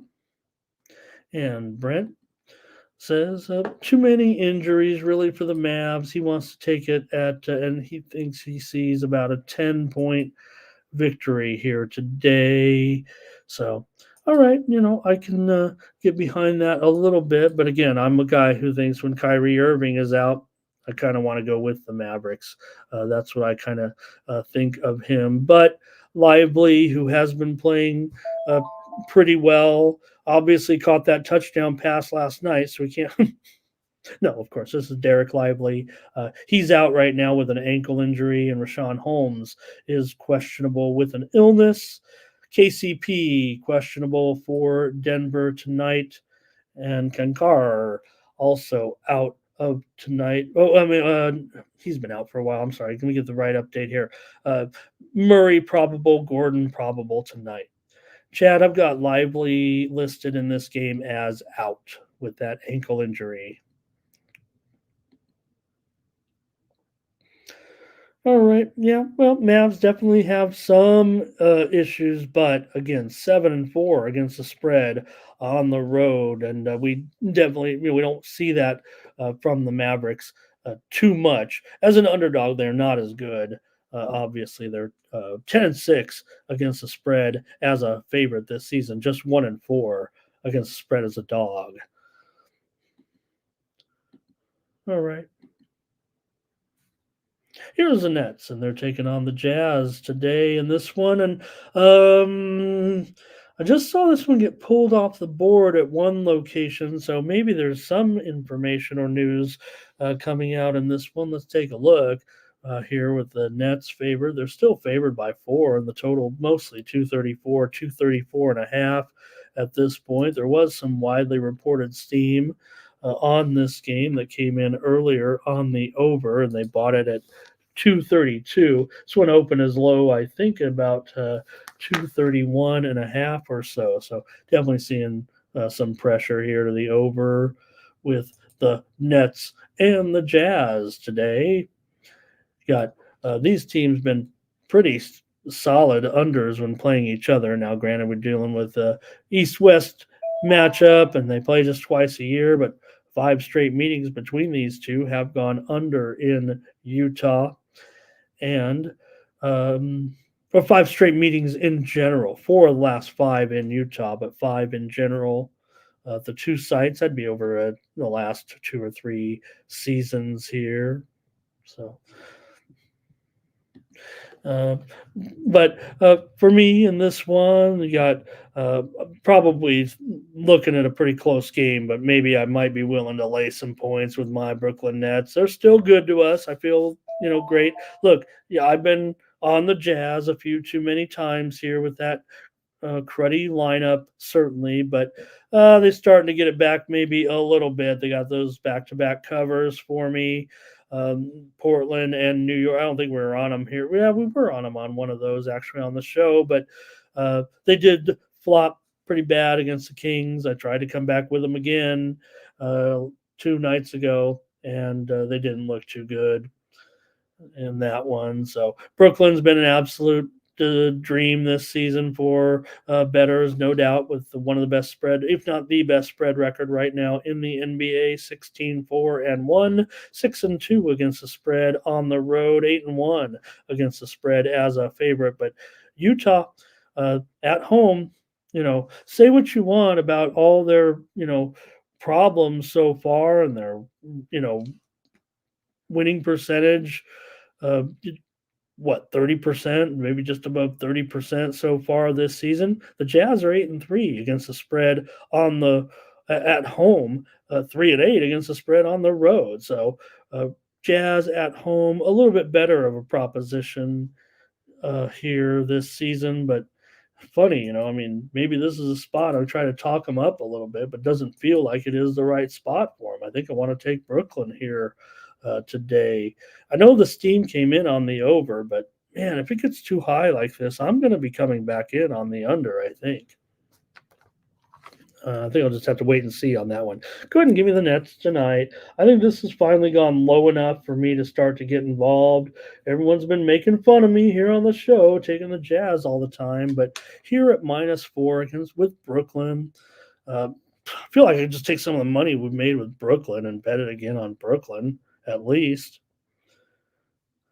All right, let's see what we got in this one. Let me see here. How far back do we go? We got Chad here. He wants to. Maybe it's a bit of an injury consideration here still with Brooklyn today. They got some. Yeah. Oh, Utah. No Jordan Clarkson. Yeah. Okay. Nets roll. No Jordan Clarkson. Yeah, I get it. I get it now. You keep me doing you, Chad. I can read through your notes. No problem. And Brooklyn, probably some pretty good matchups for guys like Thomas and Johnston here. I'm not even really concerned about because Claxton might. Olynyk's still going to boss you around a little bit. Is going to be clunky and get in your way. I mean, the one thing Olynyk does is just throw his body at you. Does a pretty good job. I don't think there'll be a lot happening on the inside, anyways. Markkanen, he's back, and even though maybe that's what happened, I was taking too many Jazz games with Markkanen. I would imagine Markkanen here in this matchup against Bridges, I would expect Markkanen to absolutely have a monster game for you prop players, I would think. It's not my speed necessarily. Yeah, I do love to play the props. I don't give them out here on the show. We'd be here all day. So Chad says The Nets are only 1-4 on the road as a favorite. Is that no? That can't be this game, right? No, I think the Nets have only lost one game all year as a favorite. If I failed to cover one game all year as a favorite, I think. Let me see here. And Brent says he's got this one as a close game. And those aren't his predictions. That's his computer, so it can come out even. Ray says, "Give me the Jazz at home in this one." Solos on the Jazz, and yeah, Rodney says, Jazz. I've even got him stronger than that, Rodney. So uh, you were up one up on me there on but I think I've got them with a few more wins than that. Could be a spread or two that they were even, I guess. Again, when you cover these spread line, right? Everybody's like, and you're not doing it. I'm not saying like I said. I mean, I was a couple games shy on that other one. When you're talking about a team that's 12-5 against the spread, and another guy's like, I've got them 11-6, I've got them 13-5. They're covering the spread on the road. It's a generality kind of. Right. Here's the Jazz. Lean the Jazz, says Brent, but they've got a ton of injuries as well. Not only Clarkson here, and that's the one thing about it, right? Kind of funny. They get Markkanen back, and then now all these other guys have been injured. Clarkson been out a week now. Keontae George is out of this game. Here's the other thing to consider, though, with the Jazz tonight. You got Yurtseven, Samanik, and Collins all questionable. And what are they questionable with? They're sick. You've got 3 guys sick. You got 6 guys sick, probably. So looks like they're usually when you see 1 or 2 guys, you're like, 1 or 2 guys are sick. Probably got a couple. When you got 3 guys sick, you probably got 3 more sick.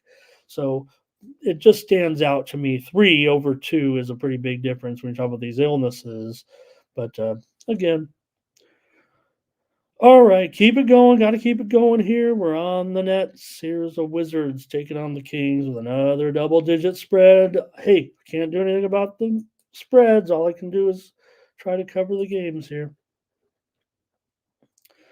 All right, Kings at home, laying 11.5. Oh, goodness, to the Wizards in this one. And, well, at least Washington. Hey, let's give credit where credit is due to the Washington Wizards for that win the other night against the Pacers. And they came back last night.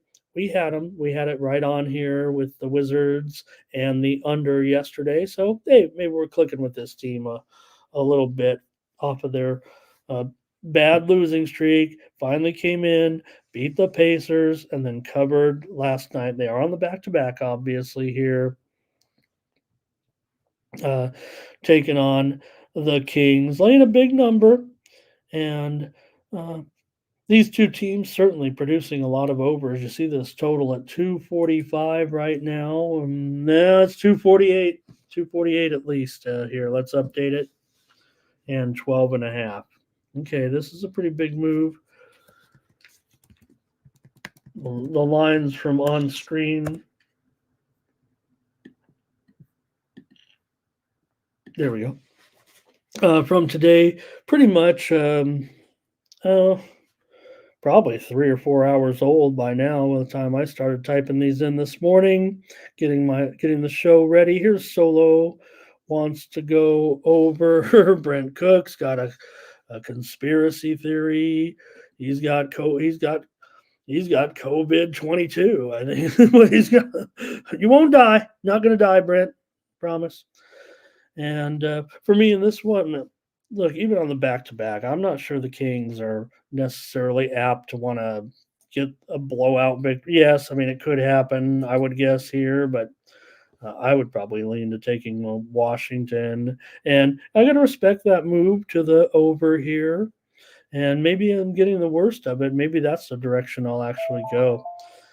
This is probably my least favorite confidence level of all these games right now. So give me the over tonight in this one. I'm not going to take the Wizards just yet here, and probably won't even do it as a premium. I don't want to be sweating that one out early with some good football games ending, but nonetheless, if the total's already moved up to 248, I'm going to respect what I see there. Got a Sacramento team, certainly bottom 10 in points allowed here at this point this season. For the uh, Wizards, I mean, obviously they've been over in a lot of games with a very, very poor defense. They're next to last or last, I think, in points allowed right now. So Brent says 253 here for him. So, all right. I got you, Brent. We got 8 points to work with here. Give me the over tonight in this one. And the Knicks will take on the Lakers in the final game of the night. And we'll see now how the Lakers' status goes with this one after a couple nights off, so they can figure out what's going on with the guys and see if LeBron will be able to play. I would imagine so.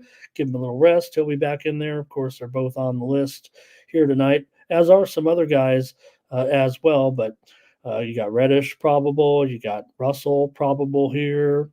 Hood Schifino still going to be out here. Man, he came back for a game or two, right? And then right back on the shelf a little bit. Um, let's see. Christian Wood out with an illness today as well. We don't see his impact as much, but all right. And the Knicks, real clear, other than Mitch Rob, but we know he's out indefinitely now, so not going to necessarily keep referring to Mitch Rob in the injury report, but just to note, because it's still kind of a relatively new situation, that he'll be out there for quite a while with that injury. Brent's got this one as a Knicks victory tonight. And Chad, thank you. See you later, brother. Thanks as always for great contributions. All right. And no, I want to take a long look at the Knicks here. I think in this one, what I would have to think would be a pretty spectacular game tonight. This total is way up from what I have listed there on screen right now. We've seen a pretty hot move to the over in this one on some widely reported steam. I'm showing it up here to as high as 243 and a half. And there's been a little bit of buy on the Knicks today. I'm showing it right now at 4. If I'm going to probably give out the Knicks here. Probably going to have to give out the worst spread in this one. But, man, I want to play the Lakers here. My numbers are telling me what I do. My numbers are telling me to take the Lakers, but my brain is telling me to kind of grab these points with the Knicks here tonight. Look, I don't know if I necessarily respect the steam that's coming in here now. It's getting just too high for me. I'm going to be on the man. That feels like my premium here, actually, but I'll give out the under here on the show at now 234 and a half. Look, this total opened up way lower than this. PointsBet opened this game up 226 and a half. Bet Rivers opened this game up around two.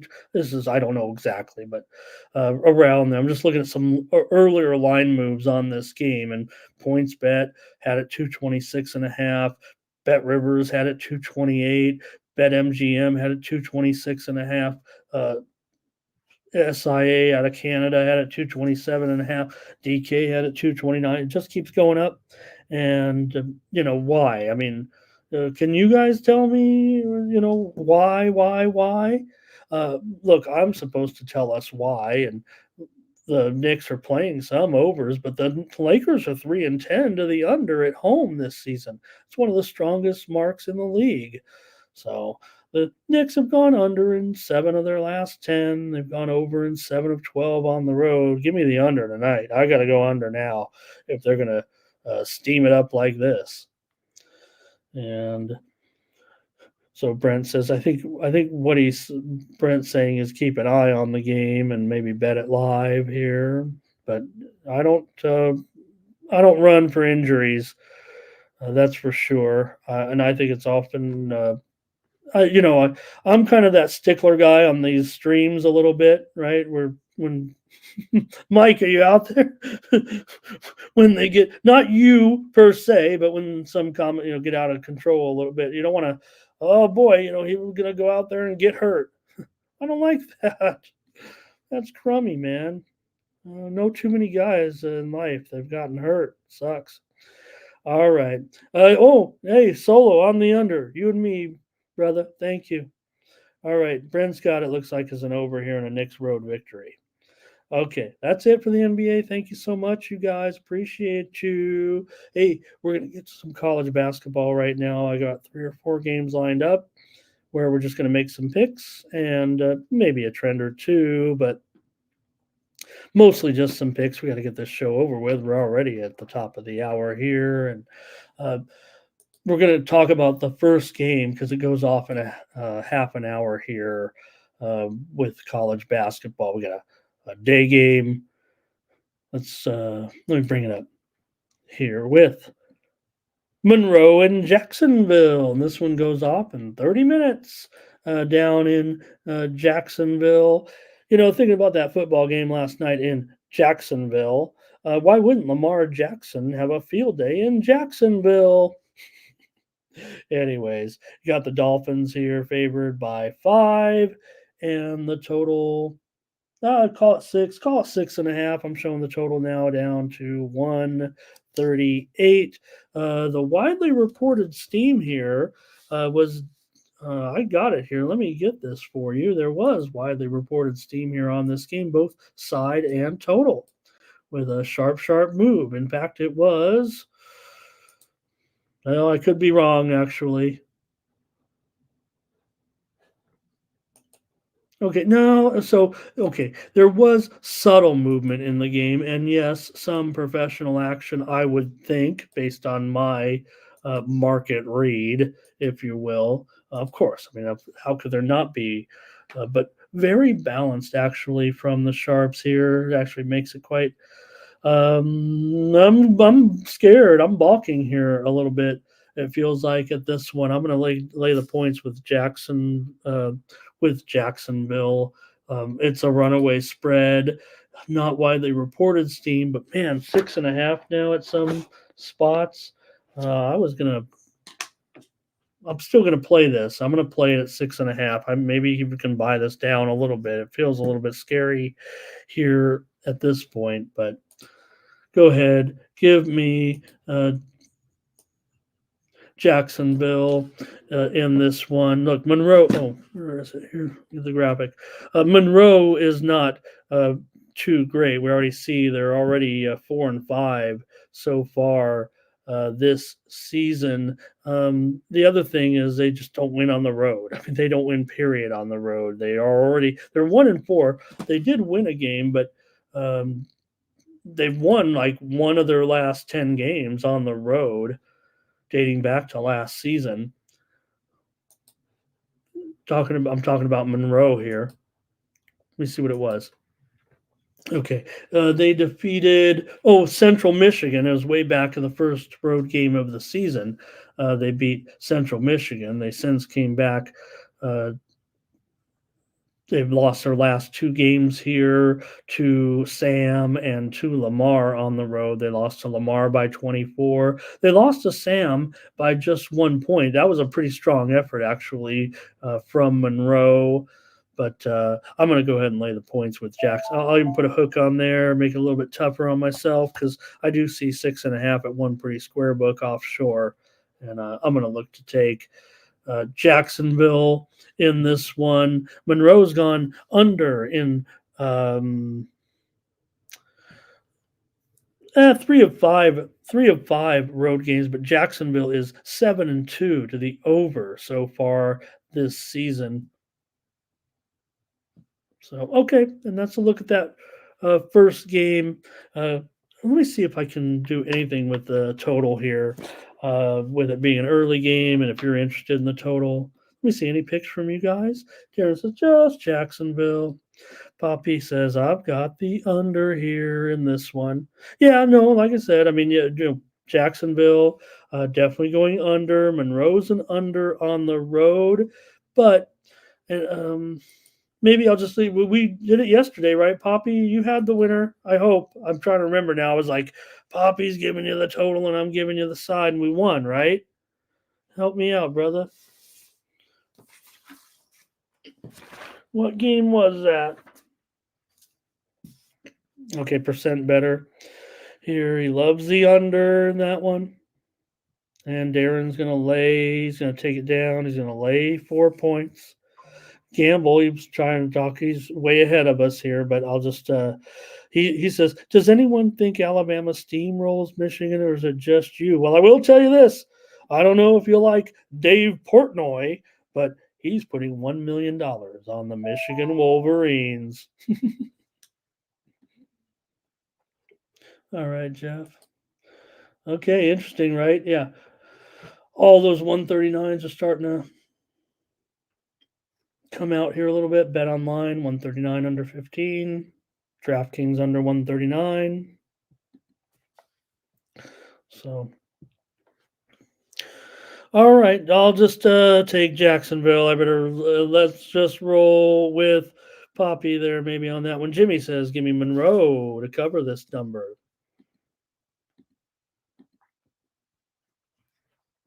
All right, first game on the late card here was Coastal and Charleston. You got Charleston here favored by 15.5, and oh, I have the spread for the old spread for the Jacksonville game. Like I did it wrong or something. Let me fix that. Maybe I probably because of the early I didn't pay attention. 14.5. What are you looking at? 14.5 here for Charleston? No, 15.5 here for Charleston currently, and the total is 157 here against Coastal.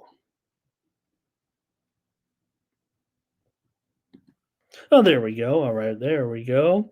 Got Coastal coming in. Hey, they've had some pretty good performances so far, no doubt about it. With their record just slightly above 500, Coastal's been under 500 at this point, uh, but they have been covering. So Coastal 3-6 straight up, but 5-2 against the spread so far. And for Coastal, they're 6-4 straight up, but 4-6 against the number.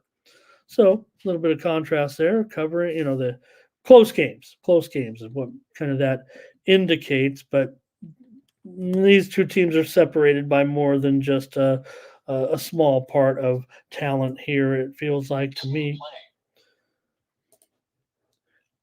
Let me see here. For Charleston right now, they've won the last 5 meetings against Coastal. They played the 2 games last year. Charleston won 80-72. I'm sorry. Let me get this straight. And maybe you guys have already caught up to it in the chat here in this one for Charleston. I need just a moment here.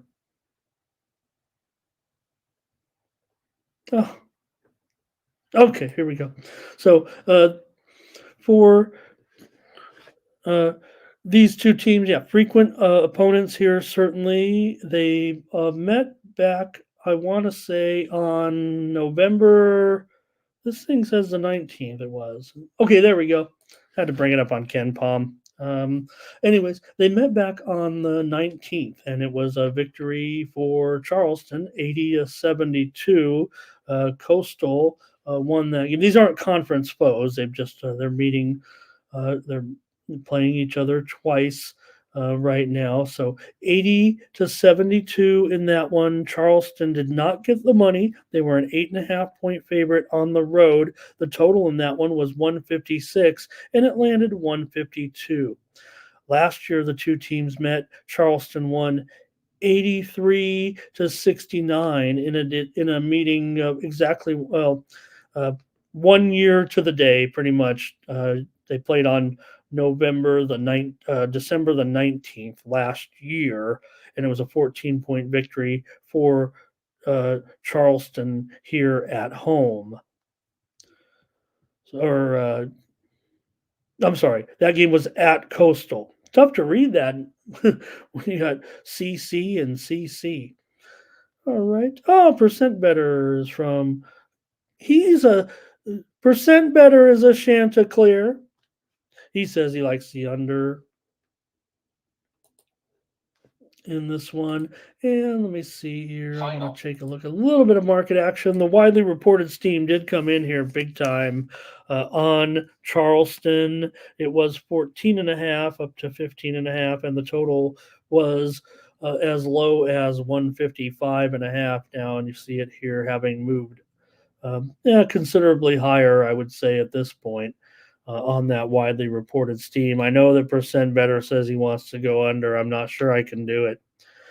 And I'm not sure on the side at this point yet with this big spread. So go ahead and give me the over. I'm going to go against my man here a little bit and take over 157. I guess I got to go 157, right? Yeah, 157 everywhere, no doubt about it. Not a lot of trends pointing to overs here necessarily. Charleston has gone over in 2 of 3 games at home. This is Coastal. I think it's only their second true road game right now, and they have an over to show for it. But they're just 4-3 to the over. To the over so far. This maybe it's their first true road game. I thought I had them down for a road game. Maybe it was a neutral, but all right. Nonetheless, Coastal hasn't played too many games on the road. All right, let's move on.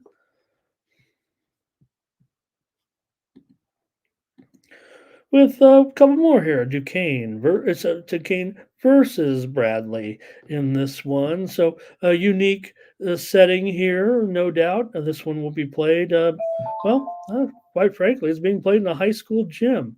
But it's not just any high school gym. It's St. Mary's St. Vincent Gym in Ohio. The reason why they're playing the LeBron James Arena is what it is.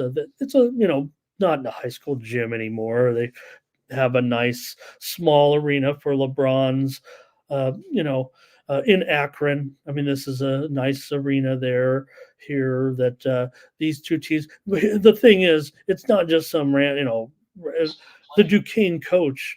The Duquesne head coach is LeBron's former high school coach, who was a kind of a Akron legend before LeBron. He was a sports star and then coached in the community. He went on to coach at Central Michigan and was unceremoniously fired in in controversial fashion. There's a bit of a story behind his very real dude. I mean, he got caught saying, he said the bad word. He said the bad racial word, but it was in a speech where he cleared it with everybody before he said it. I mean, he actually said, "I want to use this word to expound on a point." And even though we say we don't want to ever, we're not using that word anymore. He filed a I'm trying to remember. He filed a wrongful termination lawsuit that all the players got on board with him and said, "Oh, yes." I mean, there is no, but still can't do it. And eventually, it kind of cost him some of his job and career. He had to kind of go back and start over. He's landed at Duquesne and doing a pretty good job. And he brings Duquesne in here to Akron to play Bradley. So I would expect, Duquesne's in Pittsburgh. It's not too far from Akron, obviously. So maybe the Dukes can kind of claim a little bit of a home court here. They're 7-2, playing very, very well as it stands right now with a 3-game winning streak. Currently, they didn't cover a couple of them, but Bradley's doing okay. They're 6-4, but they were 6-0, weren't they? I think they're on a losing streak right now. Let me take a look maybe at the little KenPom here. I know Bradley has been in a little bit of a funk. They were beating some okay teams. I mean, they beat Utah State in overtime. Remember, they started the season with those first 2 overtime games, and now it's all kind of backfire. They lost their first 2 conference games of the season. This isn't a conference game, but they dropped games to Murray State and Indiana State to get started, and then they lost games to Akron. I think that was actually in this arena. Maybe not this arena. It was in Akron, and also to Cleveland State. So a 4-game losing streak here right now for Duquesne. for Bradley coming into this game. Duquesne, for their good record, they've been favored a few too many times, a few too much. I would say they're 4-5 against the spread, despite that 7-2 record. They played some uh, okay competition. They just weren't covering their some of their numbers. Ended up being close games. They on it, like I said, 3-game winning streak. Beat St. Peter's, beat Marshall, beat Irvine. Their 2 losses were to Princeton and Nebraska. So nothing wrong with those for Coach Dambrot here in this one. So a few numbers here, maybe on this game to get you formulating your own opinion here tonight. Let's see. For Bradley, they're a total over team so far this season with an 8-2 mark to the over, and so far Duquesne, nothing too special really with some of their numbers. So, all right, I think I can make the call. Oh, let me see. You guys got anything here? This is about you guys. Just a couple hanging out with me still. Still got 3 dozen to be in here. Hoping to get some more comments here, but looks like nothing on this. I tried to sell this game. I tried to, give you a little bit of a storyline maybe to it, but doesn't look like you guys are having any part of it. Nothing I can do about this college schedule, I guess. Not a great trip here tonight, but I know where I'm going with this game, and I'm going on the over here in this one. This is a freemium for me. Maybe the only thing keeping me off is a little bit of the venue situation. I would say if it was, quite frankly, if the game was played at I'd almost say either team's arena. I still like the over, and I'll give it as a play here. In fact, let me look. It might be higher than this. Let me make sure. I don't want anybody to be. No, 143. Okay, 143 and a half right now. I see at Circa. So percent better going against me here. We're on the opposite. I'm on the over tonight. One more game I'd like to look at because I just thought maybe if I had Blake, so I got Martin in here. Yeah, I know maybe a little too far west. I don't know Blake. He's a natural. I think this is. I don't know my Tennessee very well. I don't know my Tennessee. I'm great at geography, but I think this is west. I think Martin is west, right? There's not. It's west of Memphis, even, isn't it? Oh boy. All right. Don't get into things you don't know about, Ramon. Just talk about Martin coming in here to play Evansville. It's on the road anyways at the Ford Center tonight, and Evansville is going to be a favorite, 6.5-point favorite. They've been terrific so far, 8-2, 7-2 against the spread, looking pretty good for the Aces. I like it. Nothing like waking up with a couple of aces, if you know what I mean. For Evansville here, losses to Missouri State and BYU. They've actually lost 2 of their last 4 games overall straight up. In fact, both those games, however, were on the road. So at home so far, 4-0 thus far with 3 covers. One of them was a game we made fun of on another show. They played St. Louis Pharmacy, and the nickname of the I want to get this right. I don't even know what I'm talking about. The Tactics. I don't even think I'm getting it right. Evansville beat St. Louis Pharmacy earlier in the season, and St. Louis Pharmacy has a very technical name that has to do with pharmaceutical industry. Anyways, Martin here, 3-5 against the spread coming in so far. They play a little bit of overs here, certainly. Martin is 4-2 to the over on the road so far. Evansville 1-2 to the under at home. There has been a little bit of steam, I believe. Let me see what that came in at. This game is at 8 Eastern and 5 Pacific, as you might expect. So we are seeing a little bit of movement here to Evansville. I don't know if I trust it. It might be getting a little bit too high now. Is it still 6.5? because it might be 7 at this point. Yeah, it is. 7 pretty much everywhere. Man, it might be even too high for me to want to get involved. I know the Sharps have taken it. The Sharps apparently are on them here tonight,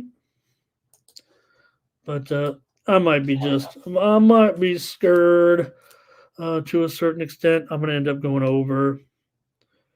Where is it at? There it is. I'm going to end up going over in this one at 158.5. Wow. But again, Evansville should be putting up a pretty big number here in this. Oh, God. It's 162. Who am I kidding? Okay. Well, I can only go with it over on the show now. I was liking the over, and I'll take over 162. My goodness. Okay.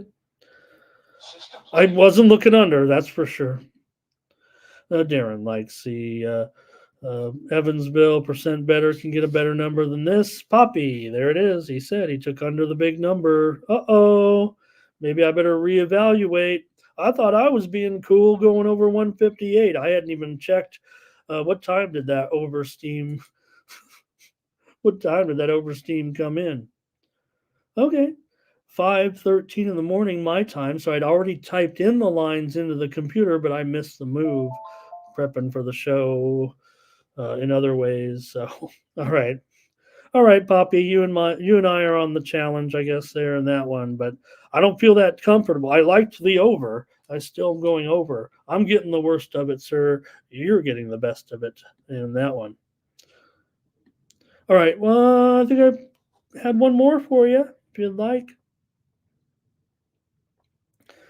Trying to find some matchups here to talk about. Portland State and Fresno State tonight. You get this one, I think, on your computer or Fire Stick, like I do with the Mountain West network.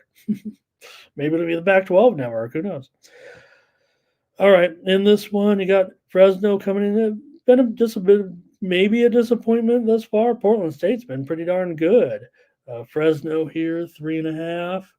And they haven't been covering. They've been winning, but they've been favored by a few too many games. I'm showing 4 and 141.5 currently. So let's adjust on the screen. We still got to get to the hockey, and it's almost the bottom of the hour. All right, Fresno just 3-6 against the spread so far this season, while Portland State 4-2 against the spread on the road. They've done a pretty nice. Like I said, Portland State's done a pretty nice job here so far early on in the season. Sharps definitely pushed that total higher from a number as low as 139.5. It did touch 142.5 before the buyback, I think, started a little bit coming back here. Portland State has gone under in. I think I have them as going under in 5 of 6 road games. My little computer over here says it was under in 4 of 6. So again, I kind of update mine. I don't do it manually, but I do incorporate, some early numbers, some late numbers, and I don't like pushes. I try to determine which is the actual main line that most people might have bet into when I finally grade the game and determine. So my spread trends may be 1 or 2 games off from what you might have because I do mine, like I said, not manually, but when I enter the games, I don't like pushes to a certain extent. Yeah, I mean, if the final settlement is a push and the game stayed at one number all the way, which it doesn't do. So I usually try to determine which team was a little bit better than the other, or was it played to a certain pace. But that's just me. Anyways, Portland State, they're coming off a loss to the University of San Diego on the road. They were a small favorite in that one.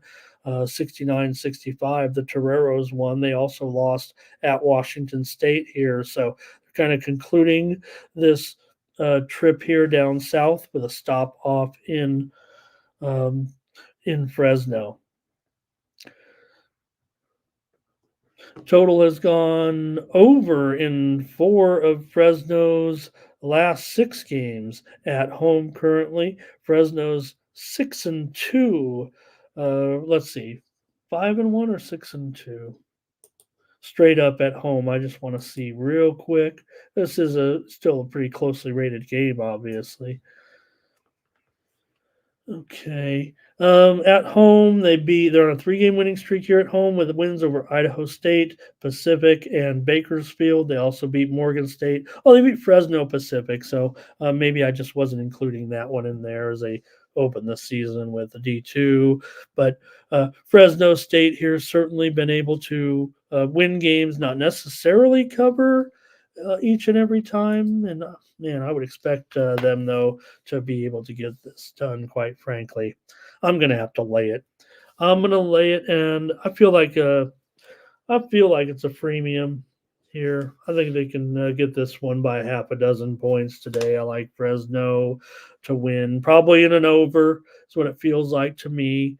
And let's go ahead and do it. Let's go a double. I don't have a double yet, so Fresno and over for me here. Let's go. We got to get to the hockey. You guys have anything on this one? Fresno up to 6.5 now.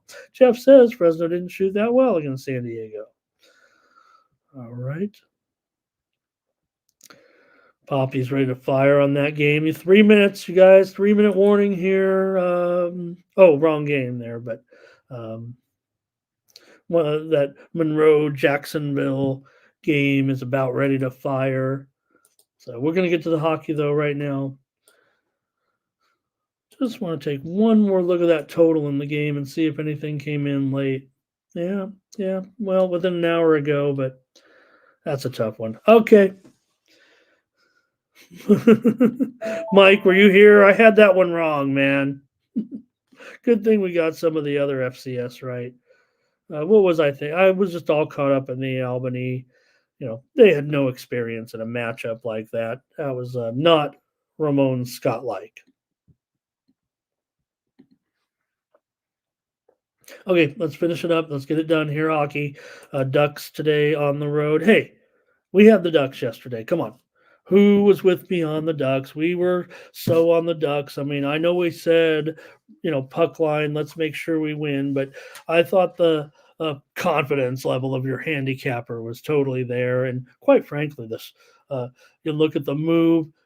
If you follow it the way I do, the Sharps were on the Ducks yesterday. It was all about the Ducks for professional bettors against the Devils. I'm pretty sure about that. We came in the Discord, said go over, under. Yeah, it was 5-1. Maybe even some people end up kind of with a push. I don't think they should have. I think it was mostly 6.5 juiced slightly to the under, but maybe it did tick to 6. Nonetheless, we were on the Ducks yesterday in their win. So I'm going to take a victory lap a little bit on that one with the win over the Devils on the road in convincing fashion, no doubt, yesterday. And I don't know. This one's going to be tougher. This one's going to be tougher, I think, for them today. I think they're probably in a pretty bad spot, actually. I'd probably look to take Detroit, maybe even lay some puck line here in this one against the Ducks. Off of the win yesterday, that's what I feel like it will just be a bit of a letdown. Yeah. Was it nice to see him get a win after getting blown out a couple of nights ago by the Rangers? Sure, but can they bounce back here against a Red Wings team right now that's playing, not great, but they are okay. They lost to the Flyers by a goal. They lost to the Hurricanes by a goal. They won against St. Louis in that game when both teams were kind of struggling coming in. So the Red Wings at least have covered 3 straight puck lines as an underdog here, but now they're going to be asked to lay it, and I still am willing to do it. The Ducks have been pretty strong as a puck line dog, 9-6 on the road, but Red Wings, okay as a puck line. I don't want to say okay as a puck line favorite. They're not, but I just think it's a spot for me. I'm taking the Red Wings here, and I'll take them on the puck line. I'm pretty sure I'm going to have a premium on the total in this, so I'm not going to maybe tip my hand too much here. Line's about between 220 and 245 here, total 6.5. Under is now favored. I will mention that. I don't know if that affects what you guys think about the total, and I'm not giving it away. I'll just say it again, and maybe you guys can read my lips. Under has been the move here, it looks like to me, to 6.5 under 15. And maybe a play from you guys. Here's an under from Salty. Next up, Wild and Penguins. Penguins in the Wild. And the Penguins are going to be favored here. A pretty nice matchup here, I'd say, at this point. Yeah, both teams are 500, but I think the matchup obviously pretty well with Penguins $1.20 favorite here, maybe even less, maybe even $1.15 right now in this one. And well, I can see why. I think my move is to the Wild here in this matchup. This is the first meeting of the season between the two teams. The Wild are looking pretty good right now. They've won 3 straight. Yeah, 2 of them were 1-goal games, but they were able to get it done against Vancouver. They were able to get it done against Calgary, and they beat Seattle. They also hung in there against Edmonton. So they're playing back out here on the road, however, after 2 games at home. And for the Penguins coming into this one, they're off of that 7-0 loss a couple of nights ago. That was embarrassing. Again, we gave out Pittsburgh here on the show, so I know. And they lost that game 7-0 right now. But I don't know. For Pittsburgh, maybe they could take advantage of a Minnesota team here that's 5-8 on the road. I'm not so sure. I feel like it's a good matchup for Minnesota. Pittsburgh has won 8 of the last 9 meetings between these two teams, however, and they've covered the puck line in 6 of their last 7 games against Minnesota. Usually favored, obviously, if they've won 8 of the last 9, they're favored in that one, and they usually have been covering. But I don't know if it's. I'm not going to look into it like Minnesota. No, I don't know. I don't know. Or do they like we never beat this team? Let's go out and beat them tonight. But they're good enough to beat Pittsburgh here, I would think, in this game tonight. And I think that maybe they could even slow the Penguins here a little bit. I mean, after all, the Penguins aren't scoring many goals. And what do we got?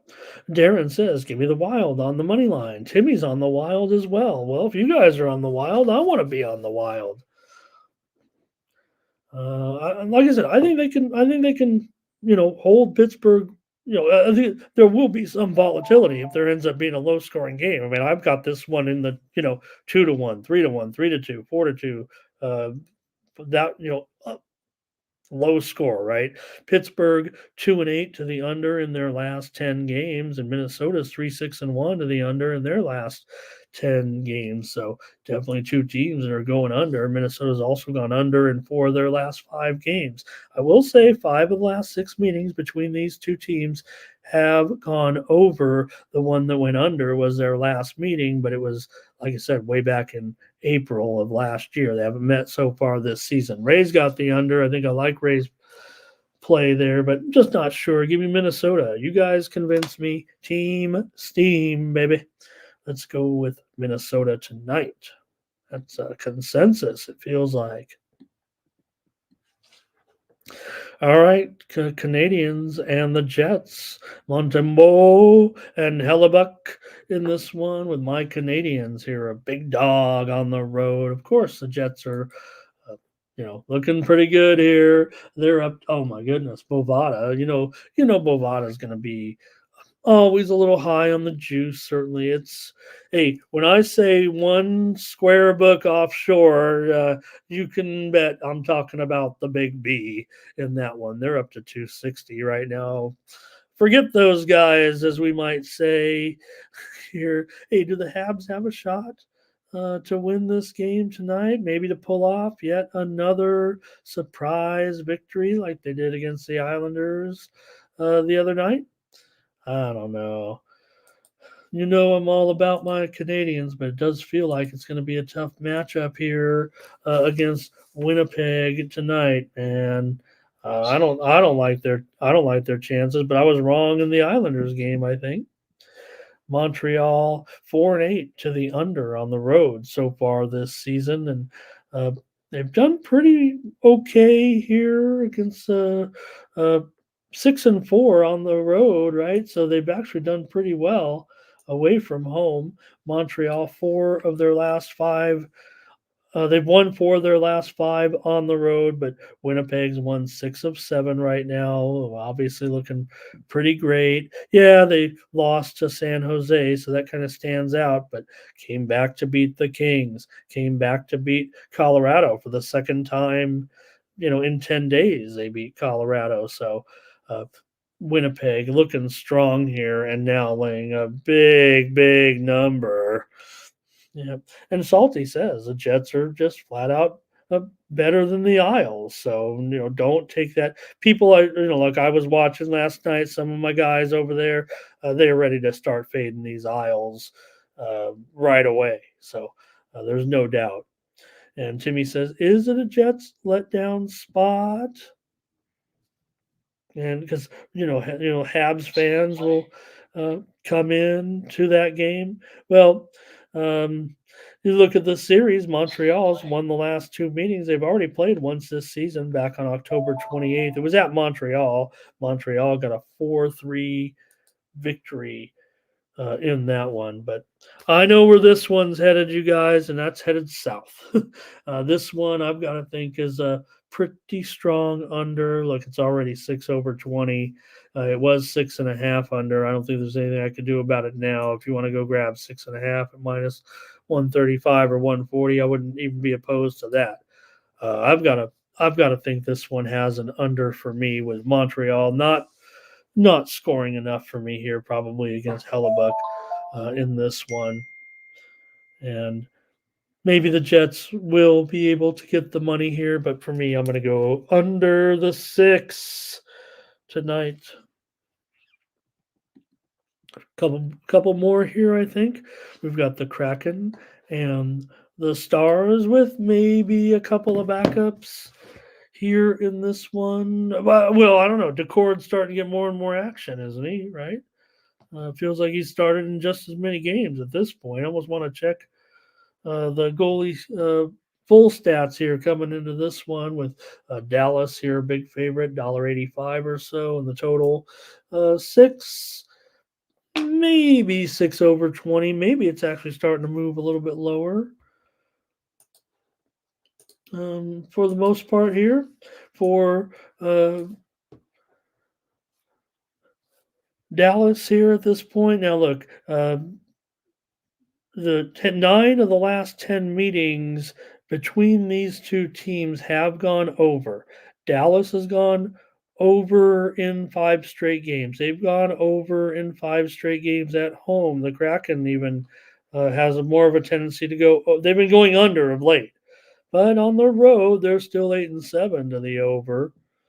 So Kraken are coming off a 3-2 loss to the Kings. That was after they recorded a couple of victories over Chicago and Florida. For Dallas, they lost to the Blues last time out, 4-3. Before that, had wins against Ottawa and Detroit. Let me see here. I don't think we've had any goalie confirmations yet so far today. No, doesn't look like it. So, yeah, Decord's been in there just as often, right? Oh man, he's been in there's at least half the games, I think, at this point. It's Wedgwood that has a 6-1-2 record, though, so far for Dallas. He's been a very capable replacement. 3.24 the goals against, 90% save percentage coming in here for Wedgwood. And again, this will be the first meeting between these two teams so far this season. So don't have much to go on there, but interesting, for a while there, we didn't get kind of the long-term trends of the Kraken as far as their matchups, because there just weren't any. And then they kind of had to go through the record here now over a couple of seasons to start to see patterns for them. And one of them that has emerged, like I said, over in 9 of the last 10 meetings between these two teams. Now, I don't think that's going to be the case here, quite frankly. And look, this one was, there were plenty of 6.5s out there, It's been pretty much all under from the professional bettors in this one, I'm pretty sure. I think Seattle stays in there. I think they can maybe even get the puck line here in this one. But let's go ahead and take what is the puck line actually? Let me take a look at the price. And maybe I can give out. I have one double play. Maybe I got another one right here because I think I want Seattle and under minus 160. All right, I'll do it. I don't want the favorite here. Give me the Kraken plus a goal and a half and the under tonight with Seattle and the Kraken. Yeah, it's pretty much six flat everywhere you look, I think, at this point. I've got one more game, then we're out of here. We can't be spending this much time on all these games, especially the Panthers and the Flames. Timmy was under in the Kraken and the Stars. Yeah, it was salty. That's why, look, you got me, you guys. When the total moves, like at least like, when you say it's 6.5, and I think for the most part, I could at least argue that um, that when it was 6.5, it was already pretty heavily juiced to the under for the most part. Mostly $1.15, $1.20, $1.22, $1.18. I see it all, and but it definitely had gone down to mostly six overs, and you got me. Sometimes when the total moves, 15, 20 cents, even if it goes from 6 cents, I give it out as a free play because I can't do it as I'm not going to do it as a premium. I'm not going to put the burden, I could still like it under and still do it. Okay, cool. Percent better. Is it 6.5 flat or is it juiced? I don't have FanDuel, unfortunately, here in Las Vegas, but maybe soon those books will find their way. They'll pay the fee. All they got to do is pay the fee, I think.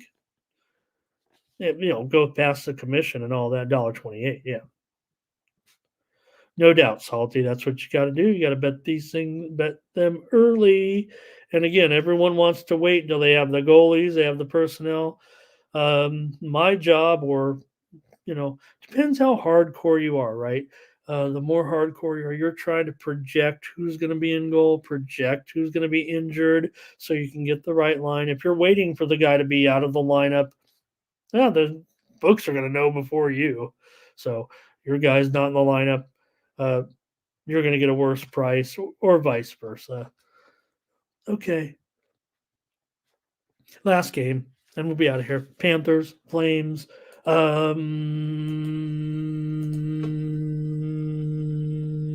Panthers, let's go. Show over. Yeah, I like the Panthers here tonight to take out the Flames. I didn't mean to do such a dumb intro there. I probably wanted to save this one for a premium, but I'm going to take the Panthers tonight.